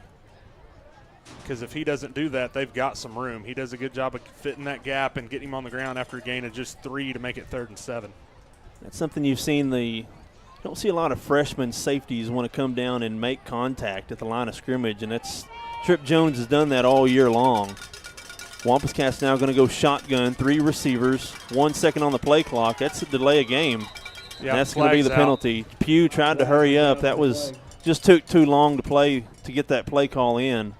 It was confusion, had a man running in late. Yeah, and I think if it's not delay a game, it's going to be a penalty for probably an illegal shift, illegal formation, because you had men not set at the snap either way. Bring up a 3rd down and 12 for the Wampus Cats. That penalty does push them back 5 yards. It'll be 3rd and 12 from the 13 now. So again, it'll be shotgun formation. 2 receivers to the left side of the formation. A single receiver down here to the right. Running back flanking Pugh. Blitz coming from the far side, thrown across the middle, and almost caught, almost intercepted, almost blew up. The ball falls incomplete. I think that was Trip Jones who. Yeah, Atoka had a man there. Trip was just a little bit late reacting to that. Fortunately, ball bounced off the receiver and wasn't a completion, and then Trip almost had a chance to intercept it. Was just perhaps just a tick late getting to that spot. But it works out all right on the incompletion. 4th down, Atoka had to punt from the shadows of their own goal post. On their own goal line is where the punter's standing. Tristan Trevathan standing at the Atoka 40-yard line. We've seen a really bad punt that resulted in a touchdown and a couple of really good punts here by Atoka. That's a high snap. Quick punt, line drive. Punts it away from Trevathan, who picks it up at the 35. Tries to go upfield. We got a flag coming in. And we've got, looks like about no gain on the return. We'll see what the flag is for. I think it's in the vicinity of maybe a hold against the Wildcats. Penalty was thrown at the Atoka 34-yard line. Yeah, like you said, with where that was thrown, you would think this is probably a hold, and it is. It's a hold against the Wildcats, so the Wildcats will take over now at about their the Atoka 44-yard line. It seemed like the Wildcats the last 3 or 4 offensive possessions have really camped out on the Atoka side of the 50-yard line. Yeah, you've lived in plus territory this whole third quarter. Only have 1 touchdown on the board to show for it so far, but hopefully you can go get another one here after this penalty gets marked off and you start your drive. Looks like they're going to set it about the 47. That's where the Wildcats will take over here. 4:07 to go here in the third quarter. Wildcats burned a timeout in the last offensive series. 28-7 as the Wildcats try to hit pay dirt again as they will start this series on the Atoka 47-yard line. Hemphill in the backfield to start this possession, looks like. Still got a stoppage of play. I think Coach Cater's wondering why it's at the 47. The flag was at the 34. That's where I thought. I thought that was and it an should be spot of the spot. Foul, not the play ended. Trevathan was tackled at the 37, but the penalty should be marked off from where the hold occurred, not from the end of the play. It should be up to the 44s where it should be. It's a 3-yard difference. Not a huge difference. It's 3 yards, but still. It's the principle of the matter, we were bragging on the officials earlier, and I think they've maybe made their first miscue of the night here. This should probably be at the 44 instead of the 47. And they're not going to move it. They're going to leave it there. Nonetheless, the Wildcats take over at the Atoka 47-yard line. Shotgun formation, Hemphill in the backfield. It's going to be a handoff. Hemphill. No, quick pass. Jones gets it and is gathered up. He just about broke that loose. I thought he was going to break running it there loose, by Cody. 40. It was just a shoestring tackle there. He wasn't holding on by just a thread of that new black uniform. Tripp was fixing to take that to the house. Gains 8, will be second down and 2. And you really have Atoka in conflict here because of Jones' speed, they feel like they can't roll up and press him more at the line, but then it's just so easy, that pitch and catch when you play off. Now to be a handoff, Hemphill up the middle. Pushes the pile, has enough for a first down. Inside the 40 down to the 37. That should be enough to move the sticks. Yeah, it is a first down. White Hat signaling to move the chains now. Got just enough. Needed the 37, and he got the 37 to And we talked about it at length now. That's all you need from the run game. Just enough. Yeah. Just get enough. 2nd and 2, get a first down. Get 2-3 yards, get a first down, get that new set of downs. You know, those of you that have watched for 3 games, you've noticed that there hasn't been a big chunk run play or a big gain play by the run game, but the run game is doing just enough to keep this passing game open. Be another handoff. Hemphill met at the line of scrimmage, but his strength and determination pushes the pile up to the 35. Like they're going to give him maybe a yard up to the 36. Yeah, be 2nd and 9. Good tough run on first down. Only gets a yard, but nonetheless, it's a positive yard, not losing yardage. Getting a yard on first down. And like I said, they're just having to play so far off of Tripp Jones, especially over here on the edge. It just feels like they're still 10 yards off. It feels like you can get a little 7-8 yard quick pass to Jones anytime you want it, pretty much. And at that point, they're still one-on-one. You're a missed tackle away from scoring. Shotgun formation, handoff. Nope, another pass, but that time broke better by the defensive back who was guarding Jones that time. That was Javen Keaton. Broke better and probably not thrown exactly where it needed to be thrown either. Kind of led him back to the inside when, with what the DB was doing, you needed to lead him maybe more to the outside towards the boundary. Incomplete pass. One of the rare misses that Brown has had tonight. I still think at some point they're going to do a double move with Jones here. They've run enough of them quick curl plays back that I think it's coming. Still a 10-yard cushion to Jones. Shotgun formation, 3rd and 8. It's going to be a throw. Blitzer. Brown loses the ball. But I'm not sure. I think Atoka got on it. A little willy-nilly with that ball security is Brown. Coalgate did get it back, but lost a chunk of yards there. Back to the Atoka 48-yard line, and a no-doubt punting situation now coming up for the Wildcats. Yeah, you averted disaster. It was a good job by Brown to spin out of there because Atoka had that free blitzer off the right edge once again like they had earlier in this quarter. Spun out of there and then just a little bit too loose with the ball, dropped it, but fortunately was able to get back on it and retain possession to give you a chance to punt. Trevathan now standing in his own 40-yard line, awaiting the punt. Bobbles it, picks it up, just barely gets it off, and it goes straight in the air. Good hang time, and that time Jones does the correct thing and stops the ball from going the Atoka way. Spots the ball about the 30-yard line of Atoka. That was a really nice job by Trevathan to just get that one off after the low snap that it kind of took him a minute to gather. Just getting that one off and not getting it blocked. We do have a flag on the far side. Yeah, that's right on the sideline. Could almost maybe be a sideline warning maybe on Atoka. I believe so. Flags are down on the far side. I don't know what else would have been going on in that vicinity. Okay, illegal formation. Illegal formation. The penalties declined. Atoka will start at their own 32-yard line. Yeah, you're not going to get any better field position more than likely out of that. It's a smart move to just decline that penalty. The only way it's going to get any better is if you're able to actually block it, because not a real great punt because of the snap being low. And we've seen the last couple of punts by Trevathan have been really good. Really long way, so Coach Cup smartly is just going to take the ball at his own 32-yard line, trailing 28-7, a minute 34 to go here in the third quarter. Single receivers to both sides. It's going to be a pass. Throws out to the corner and incomplete. Thrown too high. The intended receiver falls harmlessly out of bounds. Yeah, good coverage by Diaz. He was right with the receiver, and that throw was just a little too far.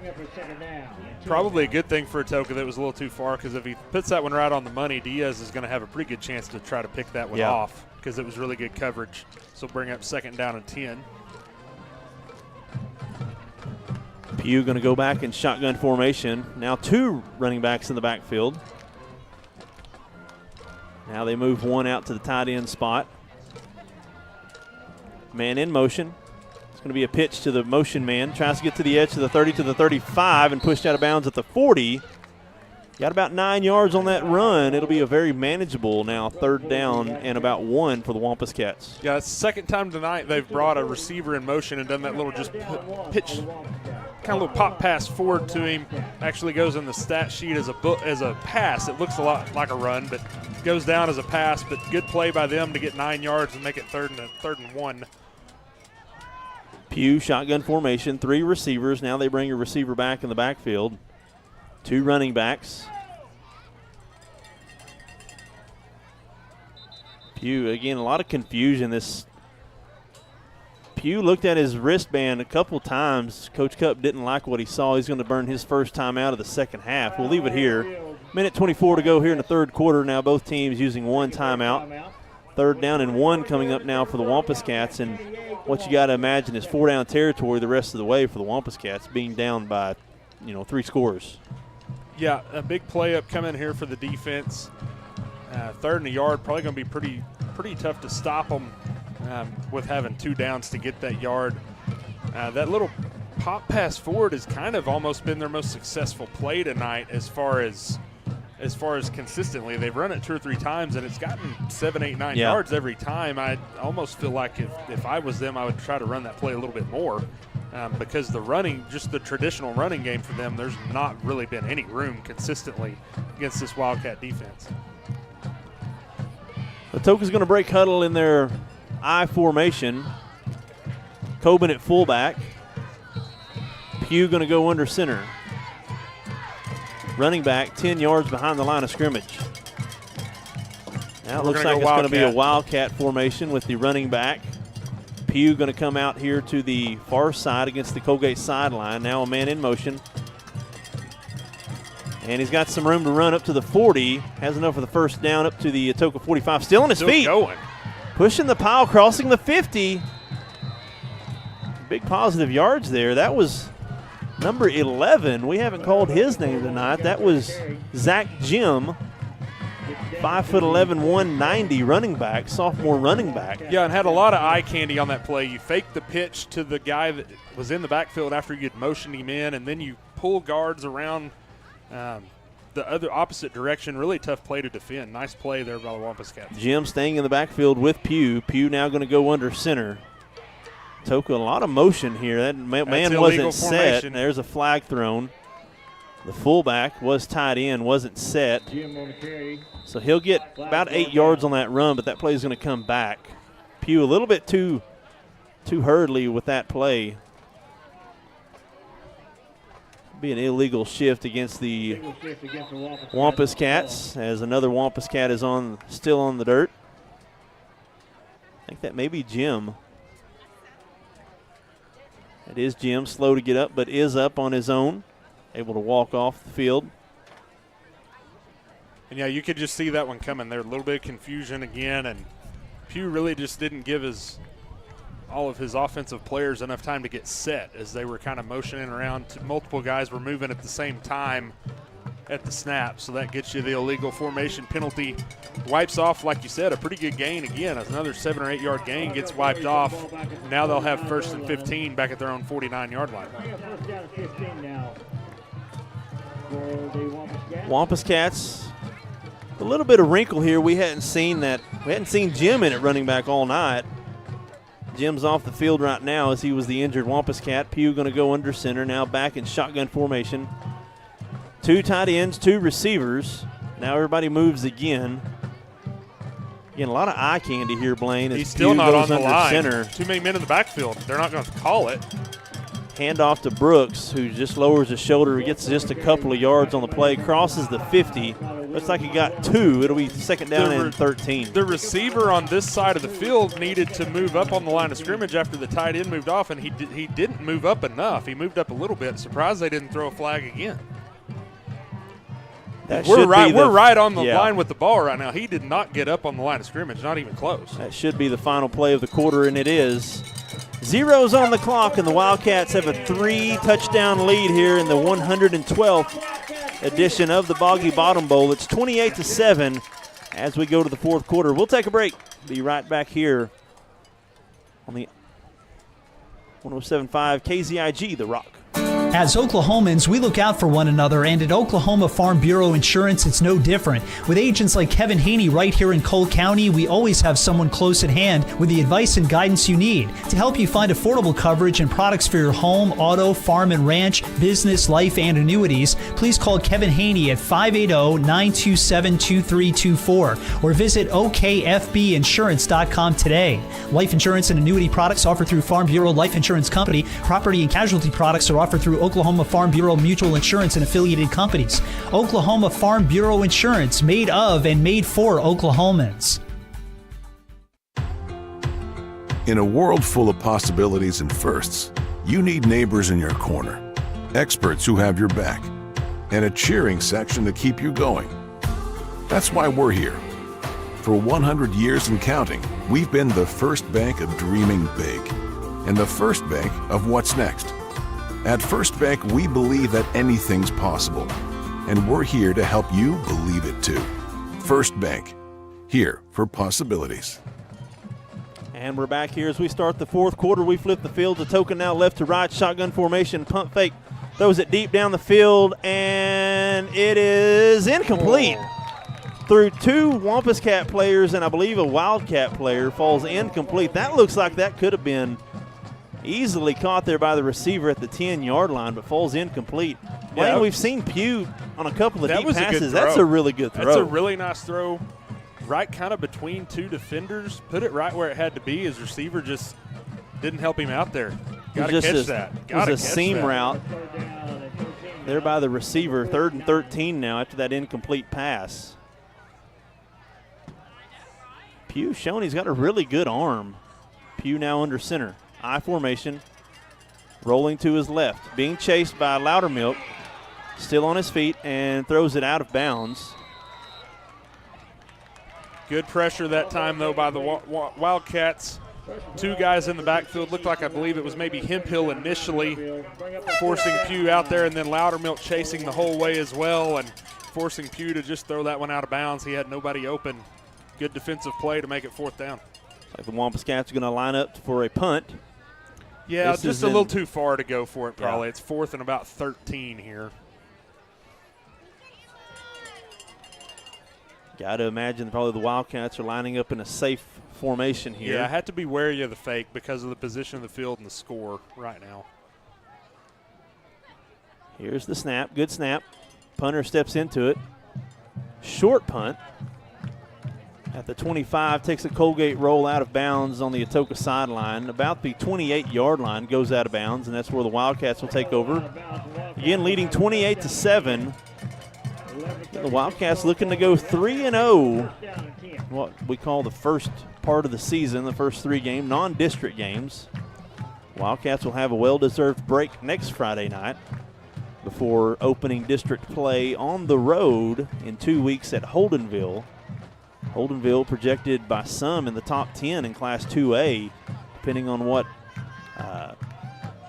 poll you look at. I know in Max Preps, I think they're number 7 or number 8 in Class 2A. So tough opening district game for the Wildcats. Love having a bye week before it. Love that. Yeah. Love that. Having 2 weeks to prepare for them will be huge, I think. 2 receivers to the right side. It's going to be a handoff. I believe that's Stowe. Yes. Up the middle. Gets about 2 yards up to the 31-yard line. It'll be 2nd down and 8. Yeah, decent first down play there. Just getting a couple of yards up the middle.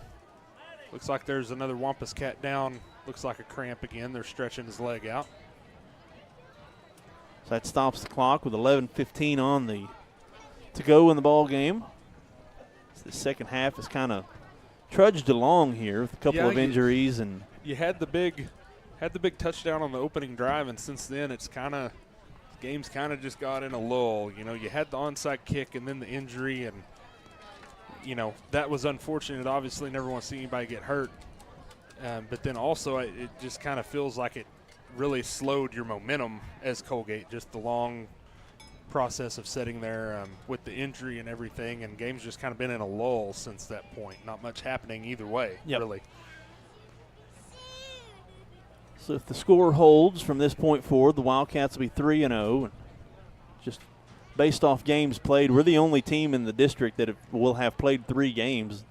Wildcats sitting in first place, de facto first place, just by having played 3 early games here, taking advantage of that week 0 game at Dixon. Yeah, and I think, like I said a minute ago, I think that's so huge with what that first district game is, especially one of the teams that you feel like is going to be right up there at the very top of the district, getting 2 weeks to sit back and prepare for them while they, I believe, have a game next week while we're off, could be huge to give you a little bit of advantage in preparation and rest before you had to go on the road to Holdenville for that tough opening district game. Holdenville now 2-0 after a shellacking of Okema tonight. Last I checked, I think it was 68-0.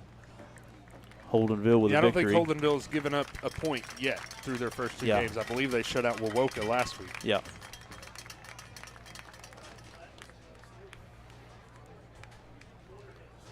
Player being helped off the field by the Wampus Cats. Coaching staff, the Wildcats will have a 2nd down and about 8. 7 or 8 to go here. First down marker at the Coalgate 38-yard line. Starter still in for the Wildcats. Stowe in the backfield. We talked about this stable of running backs the Wildcats have. Each possession, each series brings out a different running back to kind of handle that particular series. Split receiver now, shotgun formation. Stowe in the backfield, flanking Brown to his right. Brown gets a snap. Quick throw to Trevathan, caught at the 35, makes a man miss to the 40. On his feet to the 45, to the 50, still on his feet, crossing midfield, pushed out of bounds at the Atoka 42-yard line. How about that pitch and catch there from Brown to Trevathan? Big play there, moves the chains into Atoka territory. First down and 10, Wildcats. Yeah, really nice play, really nice pitch and catch. They had that set up. He pulled the ball out. They had Diaz just in the flat like on a screen, and Atoka kind of bid on that. Left Trevathan wide open a little bit further down the field, and then he got a good block down the sideline for a lot of extra yards and a big first down.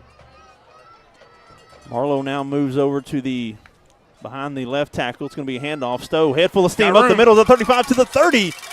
He moves the chains. Back-to-back first downs now for the Wildcats. And Coalgate's got something cooking here on this offensive series. Yeah, it's probably the best run just up the middle all night for the Wildcats, down to about the 29-yard line, a gain of 13 and a first down for Bryson Stowe and the Wildcats. 10:38 to go here in the fourth quarter. Wildcats trying to put this game out of reach. Same formation. Marlowe moves over to the left. Handoff. Stowe. Get to the outside corner to the 30, to the 25. Tripped up from behind at about the 20. They're going to mark him at the 21. That's a gain of about 10. I think they're going to give him about 9.5. Yeah, I think he's just going to be about a yard, half a yard or a yard short of the first down. Another good run by Bryson Stowe, getting the running game going a little bit here on this drive, those last two plays. 2nd and 1 now for the Wildcats. Another handoff. Stowe up the middle, pushes the pile, crossing the 20, still on his feet. It's the first down. That moves the chains. Fresh set of downs up to the 17-yard line of Atoka. Yeah, not a lot of room there, but does a good job of just squeezing through a rather small hole in that line to get about 3 yards and move the chains, and we've got another Wampus Cat down again. Another injury timeout. We'll take another break. Be right back here. This is Wildcat Football on 107.5 KZIG, The Rock. Looking for the perfect outfit or a unique gift? Visit Triple Heart Boutique. The latest trends in women and children's clothing, stylish accessories, and charming decor.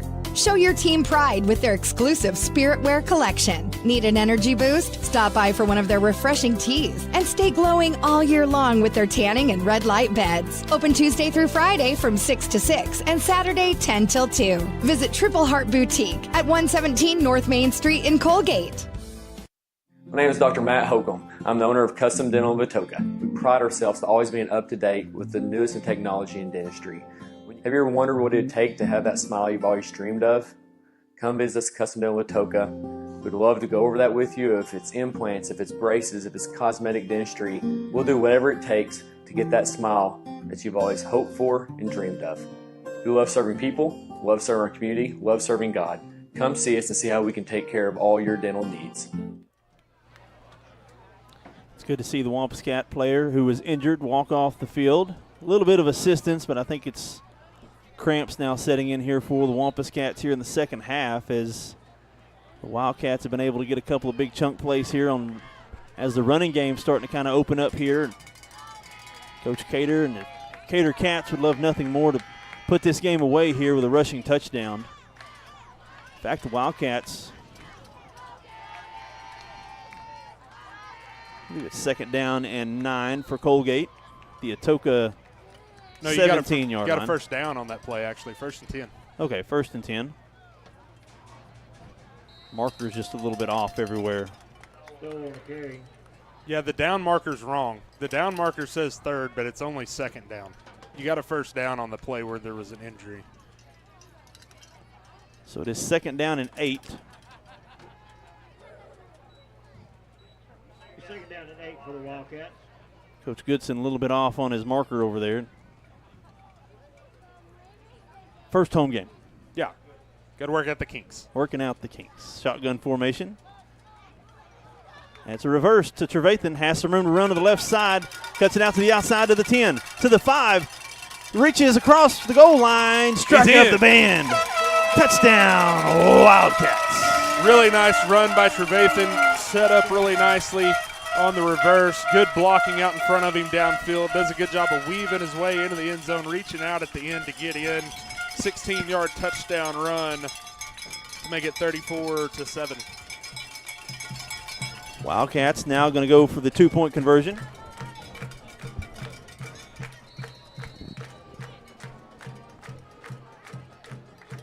Looks like that might be the 9 minutes left in the game. Wishbone formation.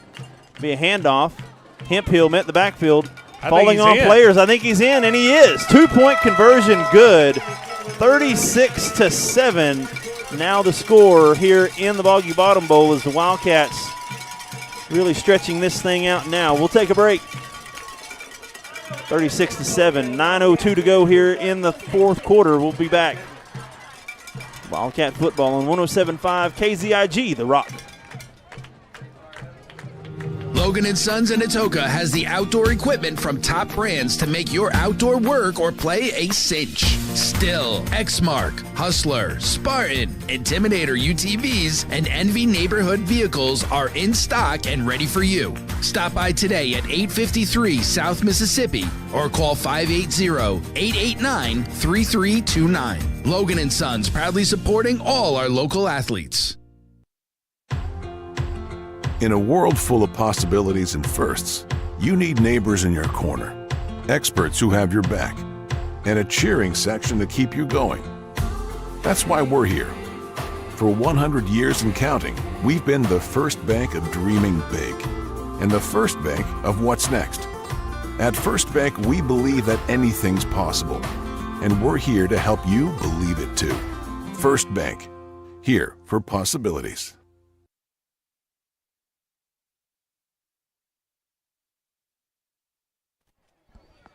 And we're back here, 9:02 to go, awaiting the Coalgate kickoff as Walkup gets set to tee this off from his own 40-yard line. 9:02 to go.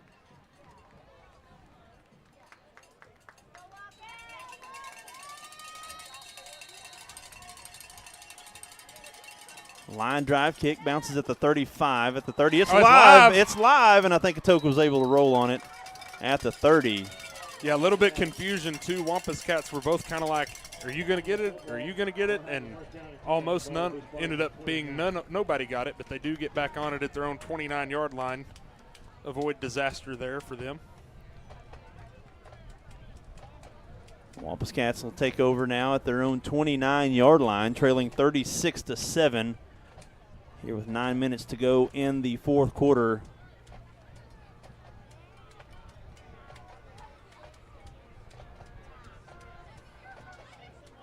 Just another, we've said it for sure 2 weeks now, the last 2 weeks, just an overall team performance here for the Wildcats tonight here in this Boggy Bottom Bowl. Yeah, been a great performance. And remember, you're down a pretty important player on defense, too, with Dax Childers out behind. Yep. Shotgun formation being forced to his right, throws on the run, and it's caught. Good catch there. And I think we're going to have a late hit on the quarterback. That's going to be on Rowdy Hemphill. Really nice catch, because that ball was a little low. But a good job of reeling that one in out to about the 35. That's going to be a late hit, roughing the passer. And kind of another emotional play there by Hemphill. Get him 15 yards after the 6-yard catch.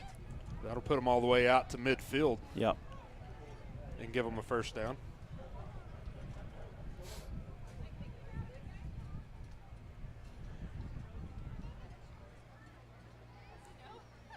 Or should put them all the way out to midfield, because the result of the play, it took it up to the 35. 35. It should be right at midfield after the 15-yard penalty is assessed. Actually going to be at the Coalgate 49-yard line. Okay. Guess they ended up marking him more the 36 than the 35. Shotgun formation, 2 receivers to the left. Pugh with a snap. Looking to throw, far side. Catches, nice curl route there by the receiver. Tackled out of bounds. Tate Diaz. Forward progress gets him a couple of yards, and a late flag coming in. Really nice job by Diaz of getting him out of bounds really soon. What are they calling here? I think it's going to be on Coalgate. It's unsportsmanlike. Or was it? It was after the play. It was.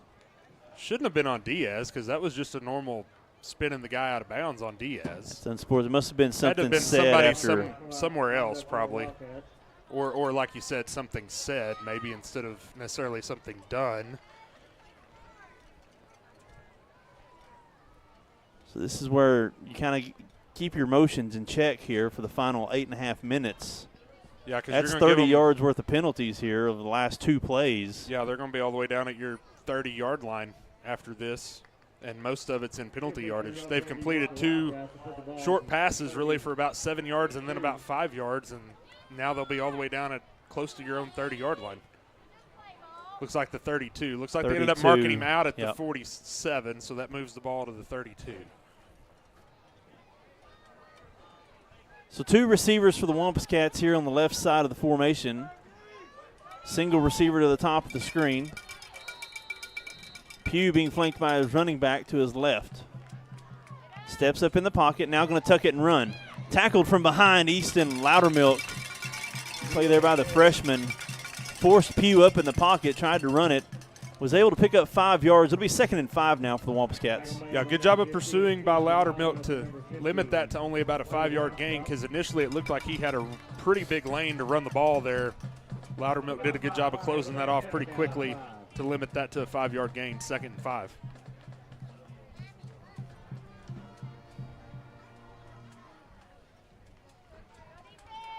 Right at 8 minutes to go here in this Boggy Bottom Bowl. Wildcats looking for win number 58 in the series. False start.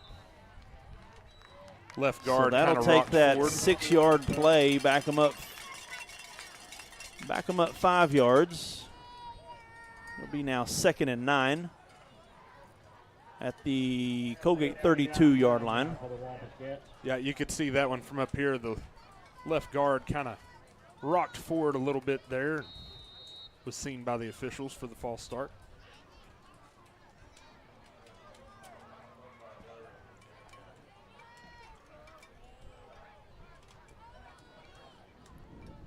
Still a lot of confusion on the offensive side of the ball. Play clock now inside of 10. 3 receivers to the right side. Shotgun formation. Pugh gets a snap. Rush coming from the left. Forces Pugh. Going to throw it deep down the field. And intercepted by Diaz in the end zone. Smartly takes a knee in the end zone. Interception there by Tate Diaz. The receiver didn't make any attempt to make that catch. Yeah, that's Diaz one, says, I'll take it. That's one as a quarterback, you're probably not real happy with the effort given by your receiver on that play. Was it the best thrown ball in the world? No, but probably could have been a little better effort on the receiver's part to at least try to break that up. But as it is, a really nice interception by Diaz, wisely just going down in the end zone for the touchback. And that'll be Wildcat ball, 1st and 10 from their own 20. 20-yard line, yep. So we seen last week the Wildcats had a 6.5-minute drive in the 4th quarter to tie things up to send it to overtime. A 6.5-minute drive here would be pretty nice for Coach Cater and the Wildcats. Get out here with a victory, move to 3-0 for the first time since 2018. Yeah. And the last time the Wildcats made the playoffs. Looks like you have Shea Barnett in at running back on this possession, at least to start the possession. 2 receivers to the right. Trip Jones by himself to the left. Shotgun formation, handoff. Barnett met in the backfield. Gets back to the line of scrimmage for no gain. 2nd down and 10 now for the Wildcats. Yeah, not much room there on that one. Did a good job just to get back to the line of scrimmage, make it 2nd down and 10. We're going to see the Wildcats really slow it down quite a bit here and start using most of that play clock and bleed this clock a little bit.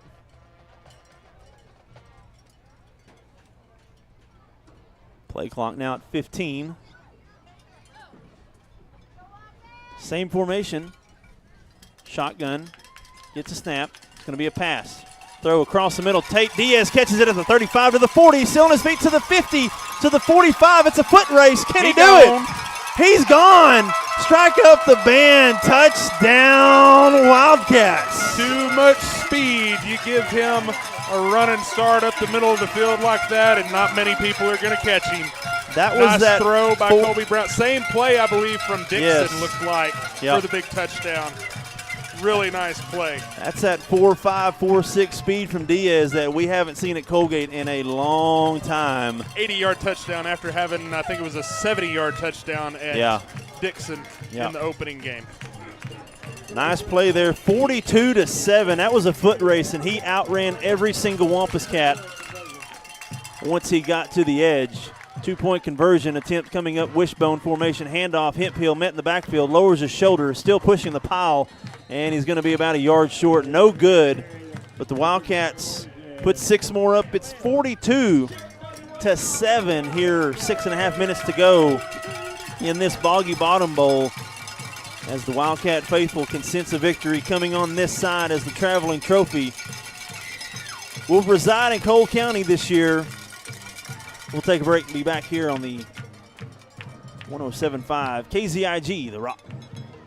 The RX shop is now under new ownership. Jason and Sedana Lanig and their 2 daughters are longtime residents of Caney and are looking forward to continuing the same great service for you and your family. They're excited for this opportunity to serve our community and invite you to let them help you with your healthcare needs. Call 580-889-3331, 580-889-3331, or come by 872 West 13th Street in Atoka. RX Shop thanks you for shopping local.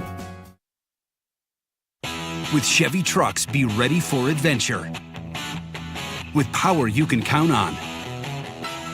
Capability that doesn't compromise. A hard-working EV with more range than any competitor and the potential to take you anywhere.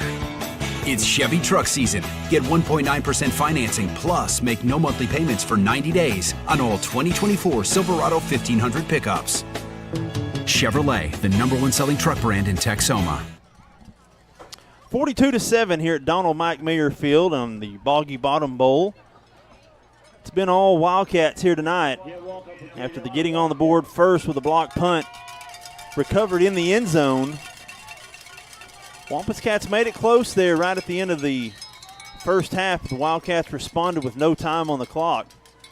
Here's the kickoff, fielded at the 25, up to the 30, to the 35, far side, still on his feet to the 40. Tripped up, falls forward. Taken down at about the 44-yard line on the Atoka side. That's where the Wampus Cats will take over. Pretty nice kick return there at the time by the Wampus Cats.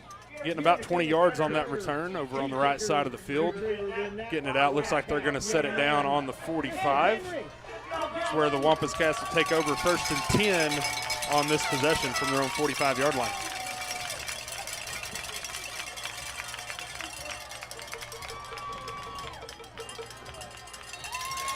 Looks like Coach Cuff is going to call the Dogs, and we see some backup players now in the game as the Wildcats. Looks like there's a timeout. The Wampus Cats are going to have to call a timeout. Again, we talk about the backups now coming in for the Wampus Cats. That's just a little bit of misformation, checking in the game for the first time. I think Coach Hopkins, he's perfectly content and going to try his hardest to not have Atoka get another yard. Yeah, you talked about Atoka maybe kind of waving the white flag a little bit. I don't know that you're going to get quite the same sentiment quite yet from the Wildcats side. We'll see. What a performance tonight, though. We were talking off air there, did the math, 453 yards of total offense for the Wildcats at this point. It has been a long time since a Wildcat offense has put up 450 yards in a game, and there's still 6 minutes left. Who knows? You may get this ball back and put up some more yardage before this is over. So heck of a performance, really all sides of the ball. Special teams has been awesome. Defense has been awesome, save for one long play. Yeah. Offense has been awesome all night. Just a well-rounded performance. Shotgun formation for the quarterback. Gets a snap. It'll be a quarterback design run around the right side, falls forward, gets a couple of yards on that first down run. 2nd down and 8 coming up. That was number 12. Good job. Couldn't tell exactly which Wildcat it was, but went low on him right about the line of scrimmage. Was able to upend him. He falls forward for a gain of a couple, but good job there on that first down play. Where they're setting it down, he actually only got about a yard to the 46. Make it 2nd and 9 coming up. It's Tayshawn Brooks, the freshman quarterback, now checking into the game. Looks like Davis see Grant. Another freshman, Davis Grant, checking in for Che Barnett. Looks like we have 65 coming in for the Wildcats as well, and Zeke Marlowe coming out. Jace Burris. So Coach Hopkins sprinkling a little bit of underclassmen with these seniors, getting a standing ovation here. Getting a couple seniors out at a time when they can get a really good round of applause and let some freshmen get some experience. Shotgun formation for Brooks. Low snap, handoff, running back fumbled, ball's on the ground, and I think Coalgate got it.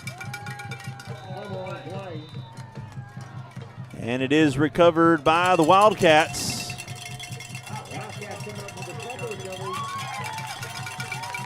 Another good play by this defense. Atoka just didn't secure the ball on that pitch. Fumbled. The Wildcats did a good job of getting on it. Looks like on the Wampus Cat 44-yard line is where they'll take over. 1st and 10 from the Atoka 44. We'll see what the offense looks like coming out, if we start sprinkling in some younger players there as well, or if we stay with the starting offense. 42-7 is the score. The Wildcats with the ball. 5:19 to go. Looks like some offensive starters coming off the field. Yeah, Kobe Brown. I think you're going to get Davis Grant in here at quarterback, looks like. This will be Davis's first series as the backup quarterback. Did throw a really nice ball on that first series out after halftime, though, on a trick play.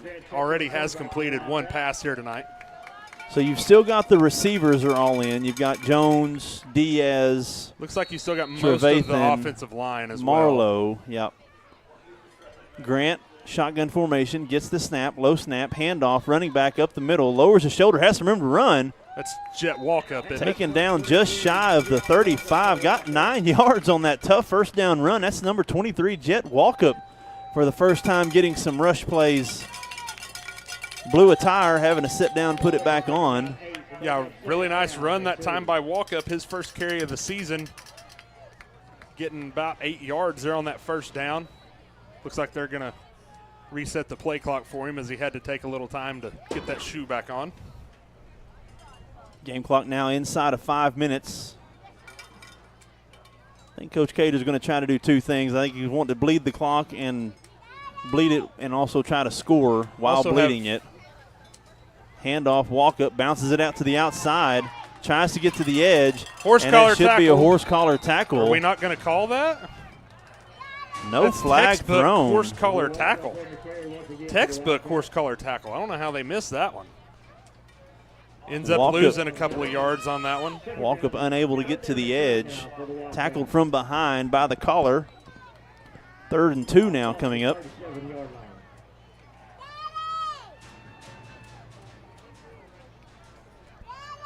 Walkup with a little bit of zip here, Yeah, we've seen. He's got some speed. He's really got some good speed he showed so far on these first 2 plays.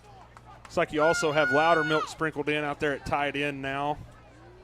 Same Taylor formation. Taylor Spears at a receiver spot now, too. Gets a snap, handoff. No, to the Kept it. quarterback keeper. Around the Got left room. side, has some room to the 30. And that's where he's going to be down. taken down at the 30-yard line. Nice quarterback RPO there. Decides to keep it himself. Takes it around the left side, moves the chains, and most importantly, keeps that clock running. 3:38. As it stops momentarily to move the chains. Yeah, nice run by Davis Grant. Good read on that kind of zone read RPO play. He's got some good speed as well and showed it off on that play. The freshman backup quarterback with a nice play there to get you another first down.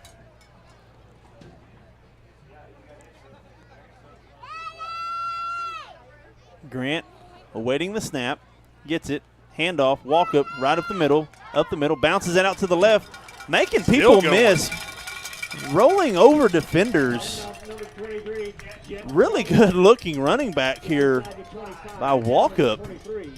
Picks up about 7. It'll be 2nd down and 3 for the Wildcats. Yeah, tough run, made a couple people miss, ran over another couple people to finish that 7-yard run on first down.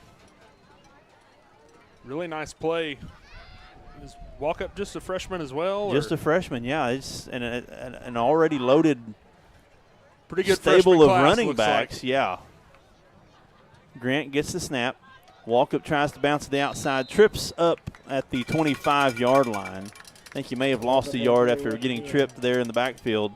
It'll be 3rd down and about 4 now for the Wildcats. Yeah, unfortunately got tripped a little bit in the backfield on that one, but still got a 3rd and manageable here. 3rd and about 4 or 5 coming up. 2 minutes left.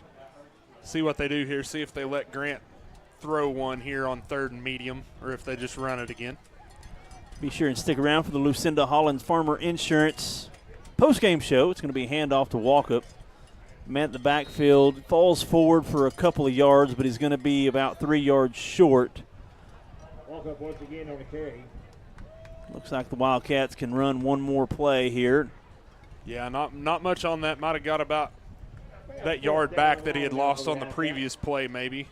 4th and about 3 or 4 here. Ball spotted at the Atoka 29-yard line. Grant in the backfield being flanked by Walkup. Now Grant walks up to the line of scrimmage, whispers something to the center.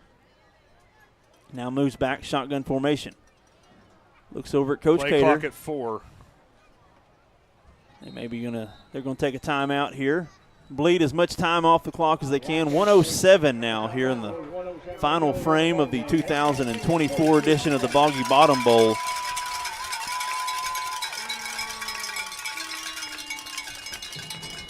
The traveling trophy is going to return to Cole County for the next year after being stuck in Atoka for the last 5. Lucinda Holland is a Farmers Insurance agent serving our community. She's always just a phone call away. You can call her 580-889-3147. And she sponsors the postgame show. We'll also have the First Bank star of the game. A lot of contenders tonight, Blaine, for the potential star of the game. I think it's going to be hard to pick one tonight, as many guys have had really good stat nights. I think if I'd had to go back and look again, I think you've had 3 receivers at 75-plus yards, one well over 100, one I think at 99. Yeah. So it's been a really nice night for several guys. Here's the 4th down play, shotgun formation, high snap. Grant has to jump up to get it, brings it back down, pushing the pile. He's going to be close. I think he got it. And the Wildcats will end the game with the football. Yeah, he got it down to the 19-yard line, and I think he had to get to the 20. So that's another 1st down. Coach Cater brings out the starting offense. He may want to try to score another one here. And you can't blame him. It's 5 years of frustration. Or he may just be taking them out because he trusts them more to do the victory formation. Yeah. We'll see. I think that's what it is. The Wildcats are lining up in the victory formation. Play clock at 15. Yeah, they just had to snap it one more time. Snap it one more time Wait till and under get to the 40. game clock at 40. And there's the 40, so they can snap it any time and in the ball game. There it is, and the snap, and the Wildcats do it. The Coalgate Wildcats victorious in the 112th edition of the Boggy Bottom Bowl, 42-7. It was Wildcats early and Wildcats often, as the traveling trophy comes back to Coalgate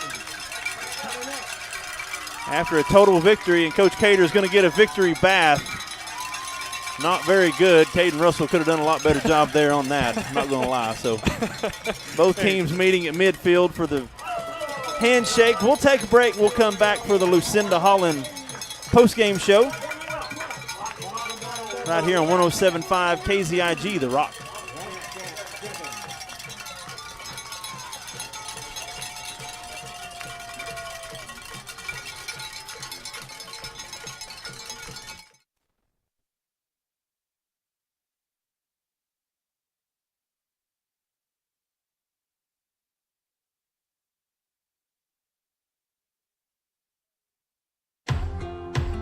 In a world full of possibilities and firsts, you need neighbors in your corner, experts who have your back, and a cheering section to keep you going. That's why we're here. For 100 years and counting, we've been the first bank of dreaming big and the first bank of what's next. At First Bank, we believe that anything's possible, and we're here to help you believe it too. First Bank, here for possibilities. Logan & Sons in Atoka has the outdoor equipment from top brands to make your outdoor work or play a cinch. Still, Exmark, Hustler, Spartan, Intimidator UTVs, and Envy neighborhood vehicles are in stock and ready for you. Stop by today at 853 South Mississippi or call 580-889-3329. Logan & Sons proudly supporting all our local athletes. Brown's Funeral Service in Atoka, Coalgate, Durant, and Medill are proud to be a part of the communities they serve. Since 1994, Brown's Funeral Service has proudly supported nonprofits, police and fire departments, local military members, and area schools. The staff at Brown's Funeral Service takes great pride in these endeavors because they realize it's more than being in business. It's about being a thread in the fabric of our community. Brown's Funeral Service, where service begins but never ends. As Oklahomans, we look out for one another, and at Oklahoma Farm Bureau Insurance, it's no different. With agents like Kevin Haney right here in Cole County, we always have someone close at hand with the advice and guidance you need to help you find affordable coverage and products for your home, auto, farm and ranch, business, life, and annuities. Please call Kevin Haney at 580-927-2324 or visit okfbinsurance.com today.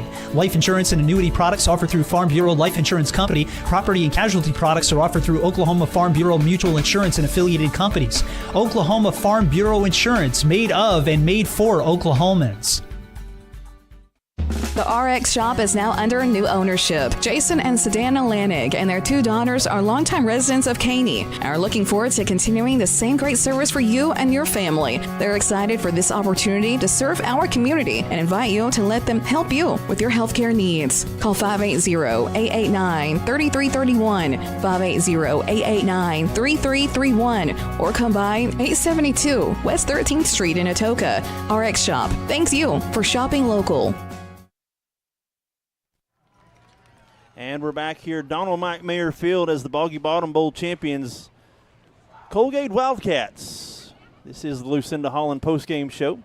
If you're looking for an insurance agent who can help you understand your options, call Lucinda Holland in Atoka at 580-889-3147. So the Wildcats come up victorious tonight here at home in the home opener.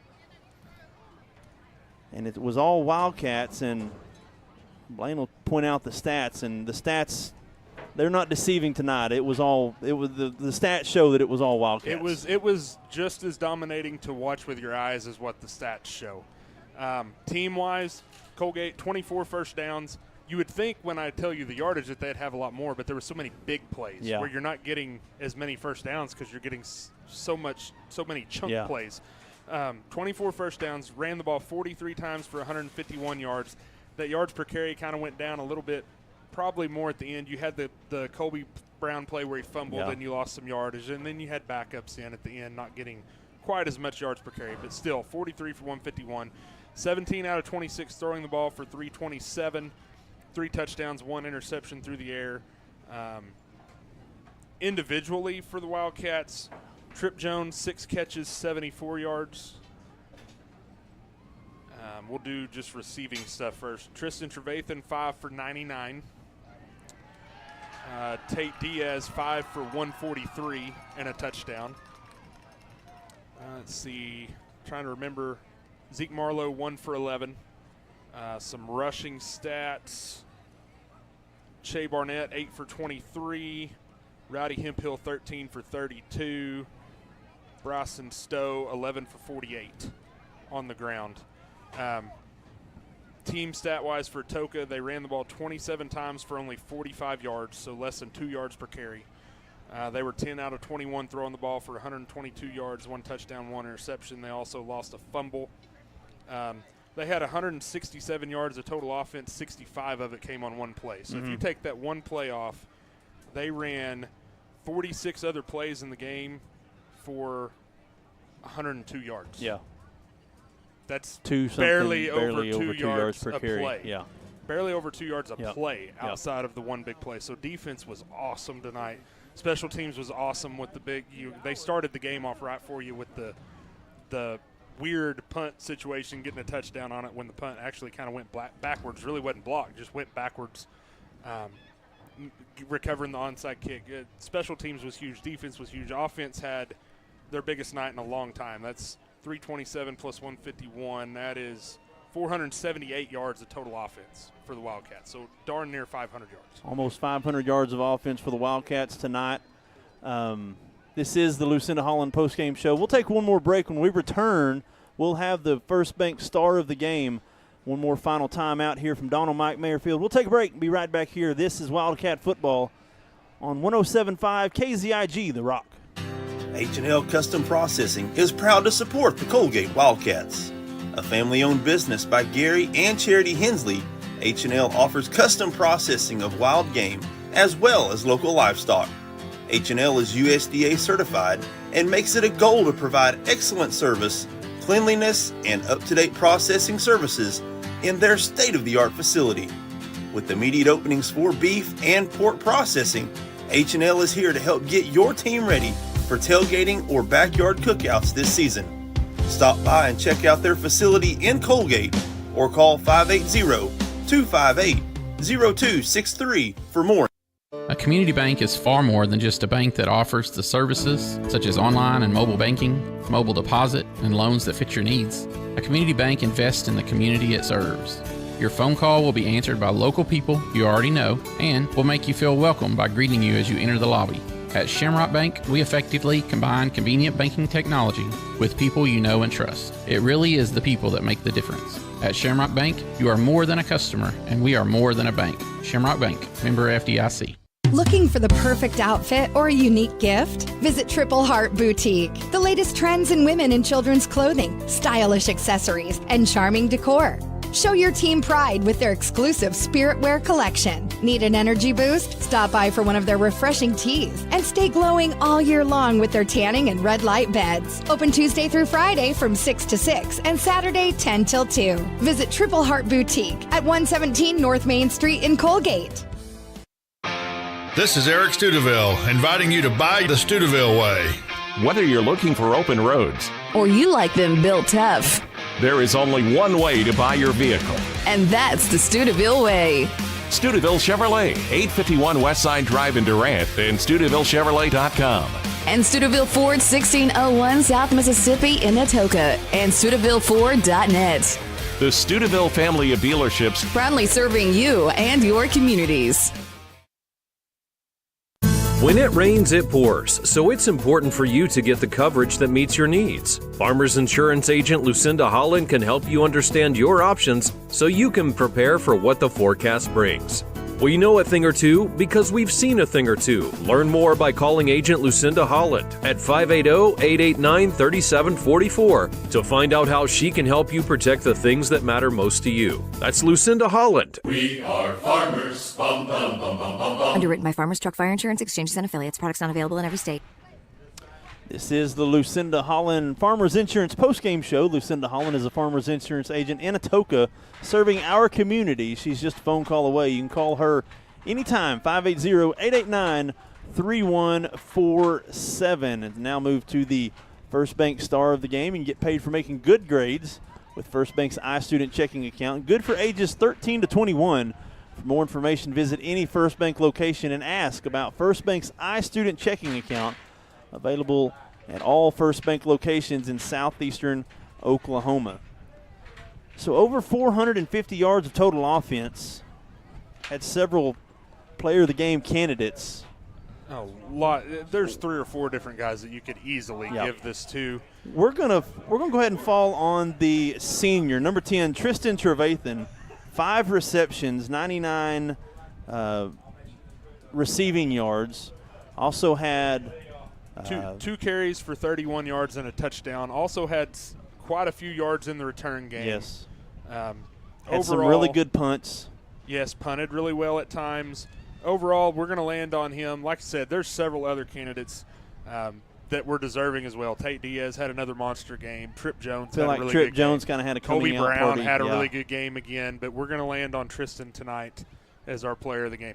You had 3 players over 75 receiving yards. Tate Diaz had 143. Was within 1 yard Tristan of having 2 over Trevathan, 100. yeah, having one yard of having 2 over 100 yards of receiving. So, well, Blaine, that was fun.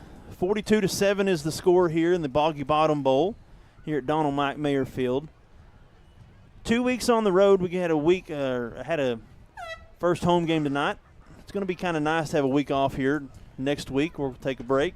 Yeah, we and will I not think be on the air, and I think the Wildcats kind of need to break too. I think it falls at a really good time. You're coming off an emotional game like this. An emotional rivalry game, reset, have 2 weeks to prepare for what is going to be probably one of your 2 or 3 opponents all year long as far as Holdenville when you come off that bye. Yeah. Most people predict them to finish second, third, somewhere in that area in this district. It's going to be a really big game, and I think it's really advantageous to have 2 weeks to prepare for that game as opposed to just one. Yep.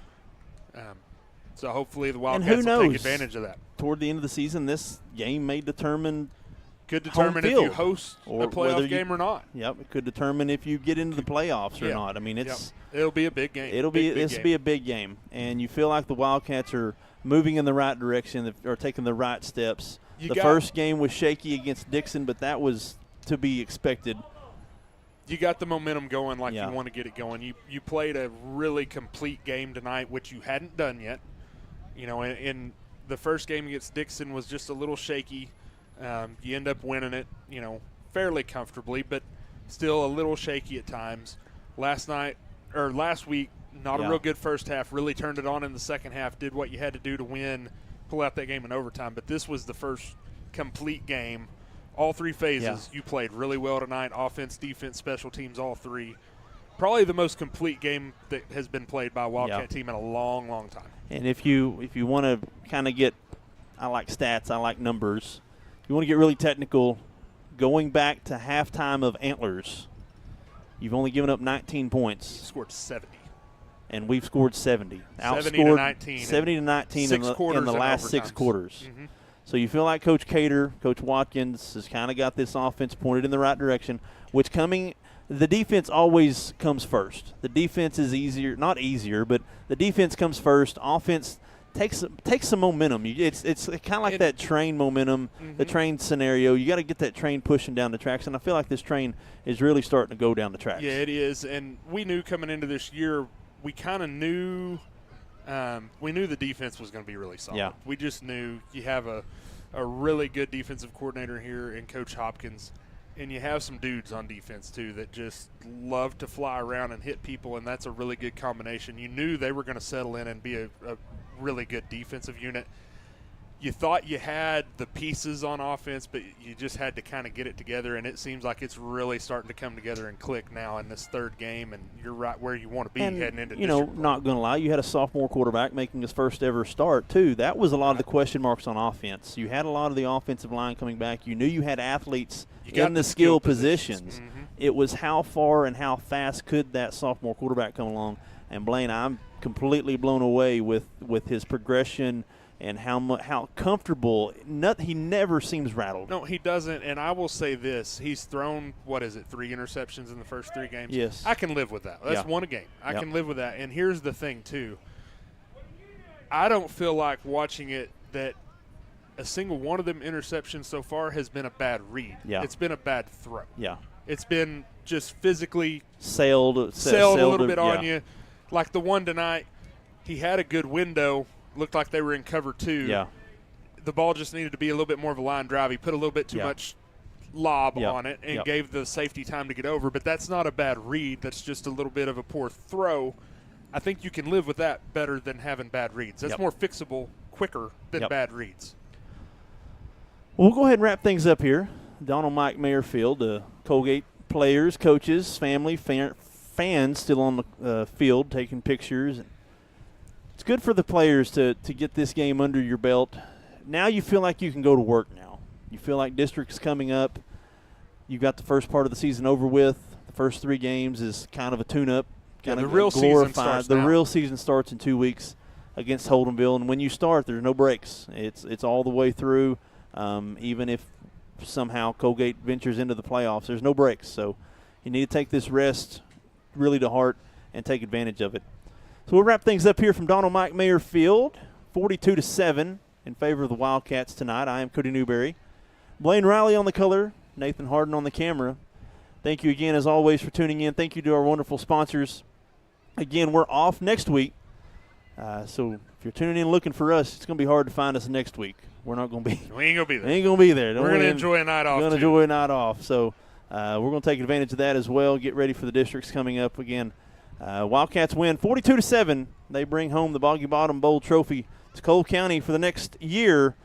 We'll step aside. We'll see you next time. This has been Wildcat Football on 107.5 KZIG, The Rock.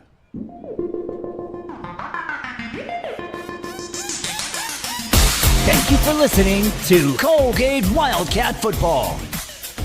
The 2024 Coalgate Wildcats are presented by First Bank. The Wildcats are sponsored by Brown's Funeral Service and Farmers Insurance Agent Lucinda Holland. The Coalgate Wildcats are brought to you by Studeville Ford, Shamrock Bank, and Logan & Sons. Coalgate Wildcat Athletics are also sponsored by Cole County Farm Bureau, Triple Heart Boutique, and H&L Customs. Also helping to bring you the Coalgate Wildcats, the RX Shop, and Cole County Community Hospital.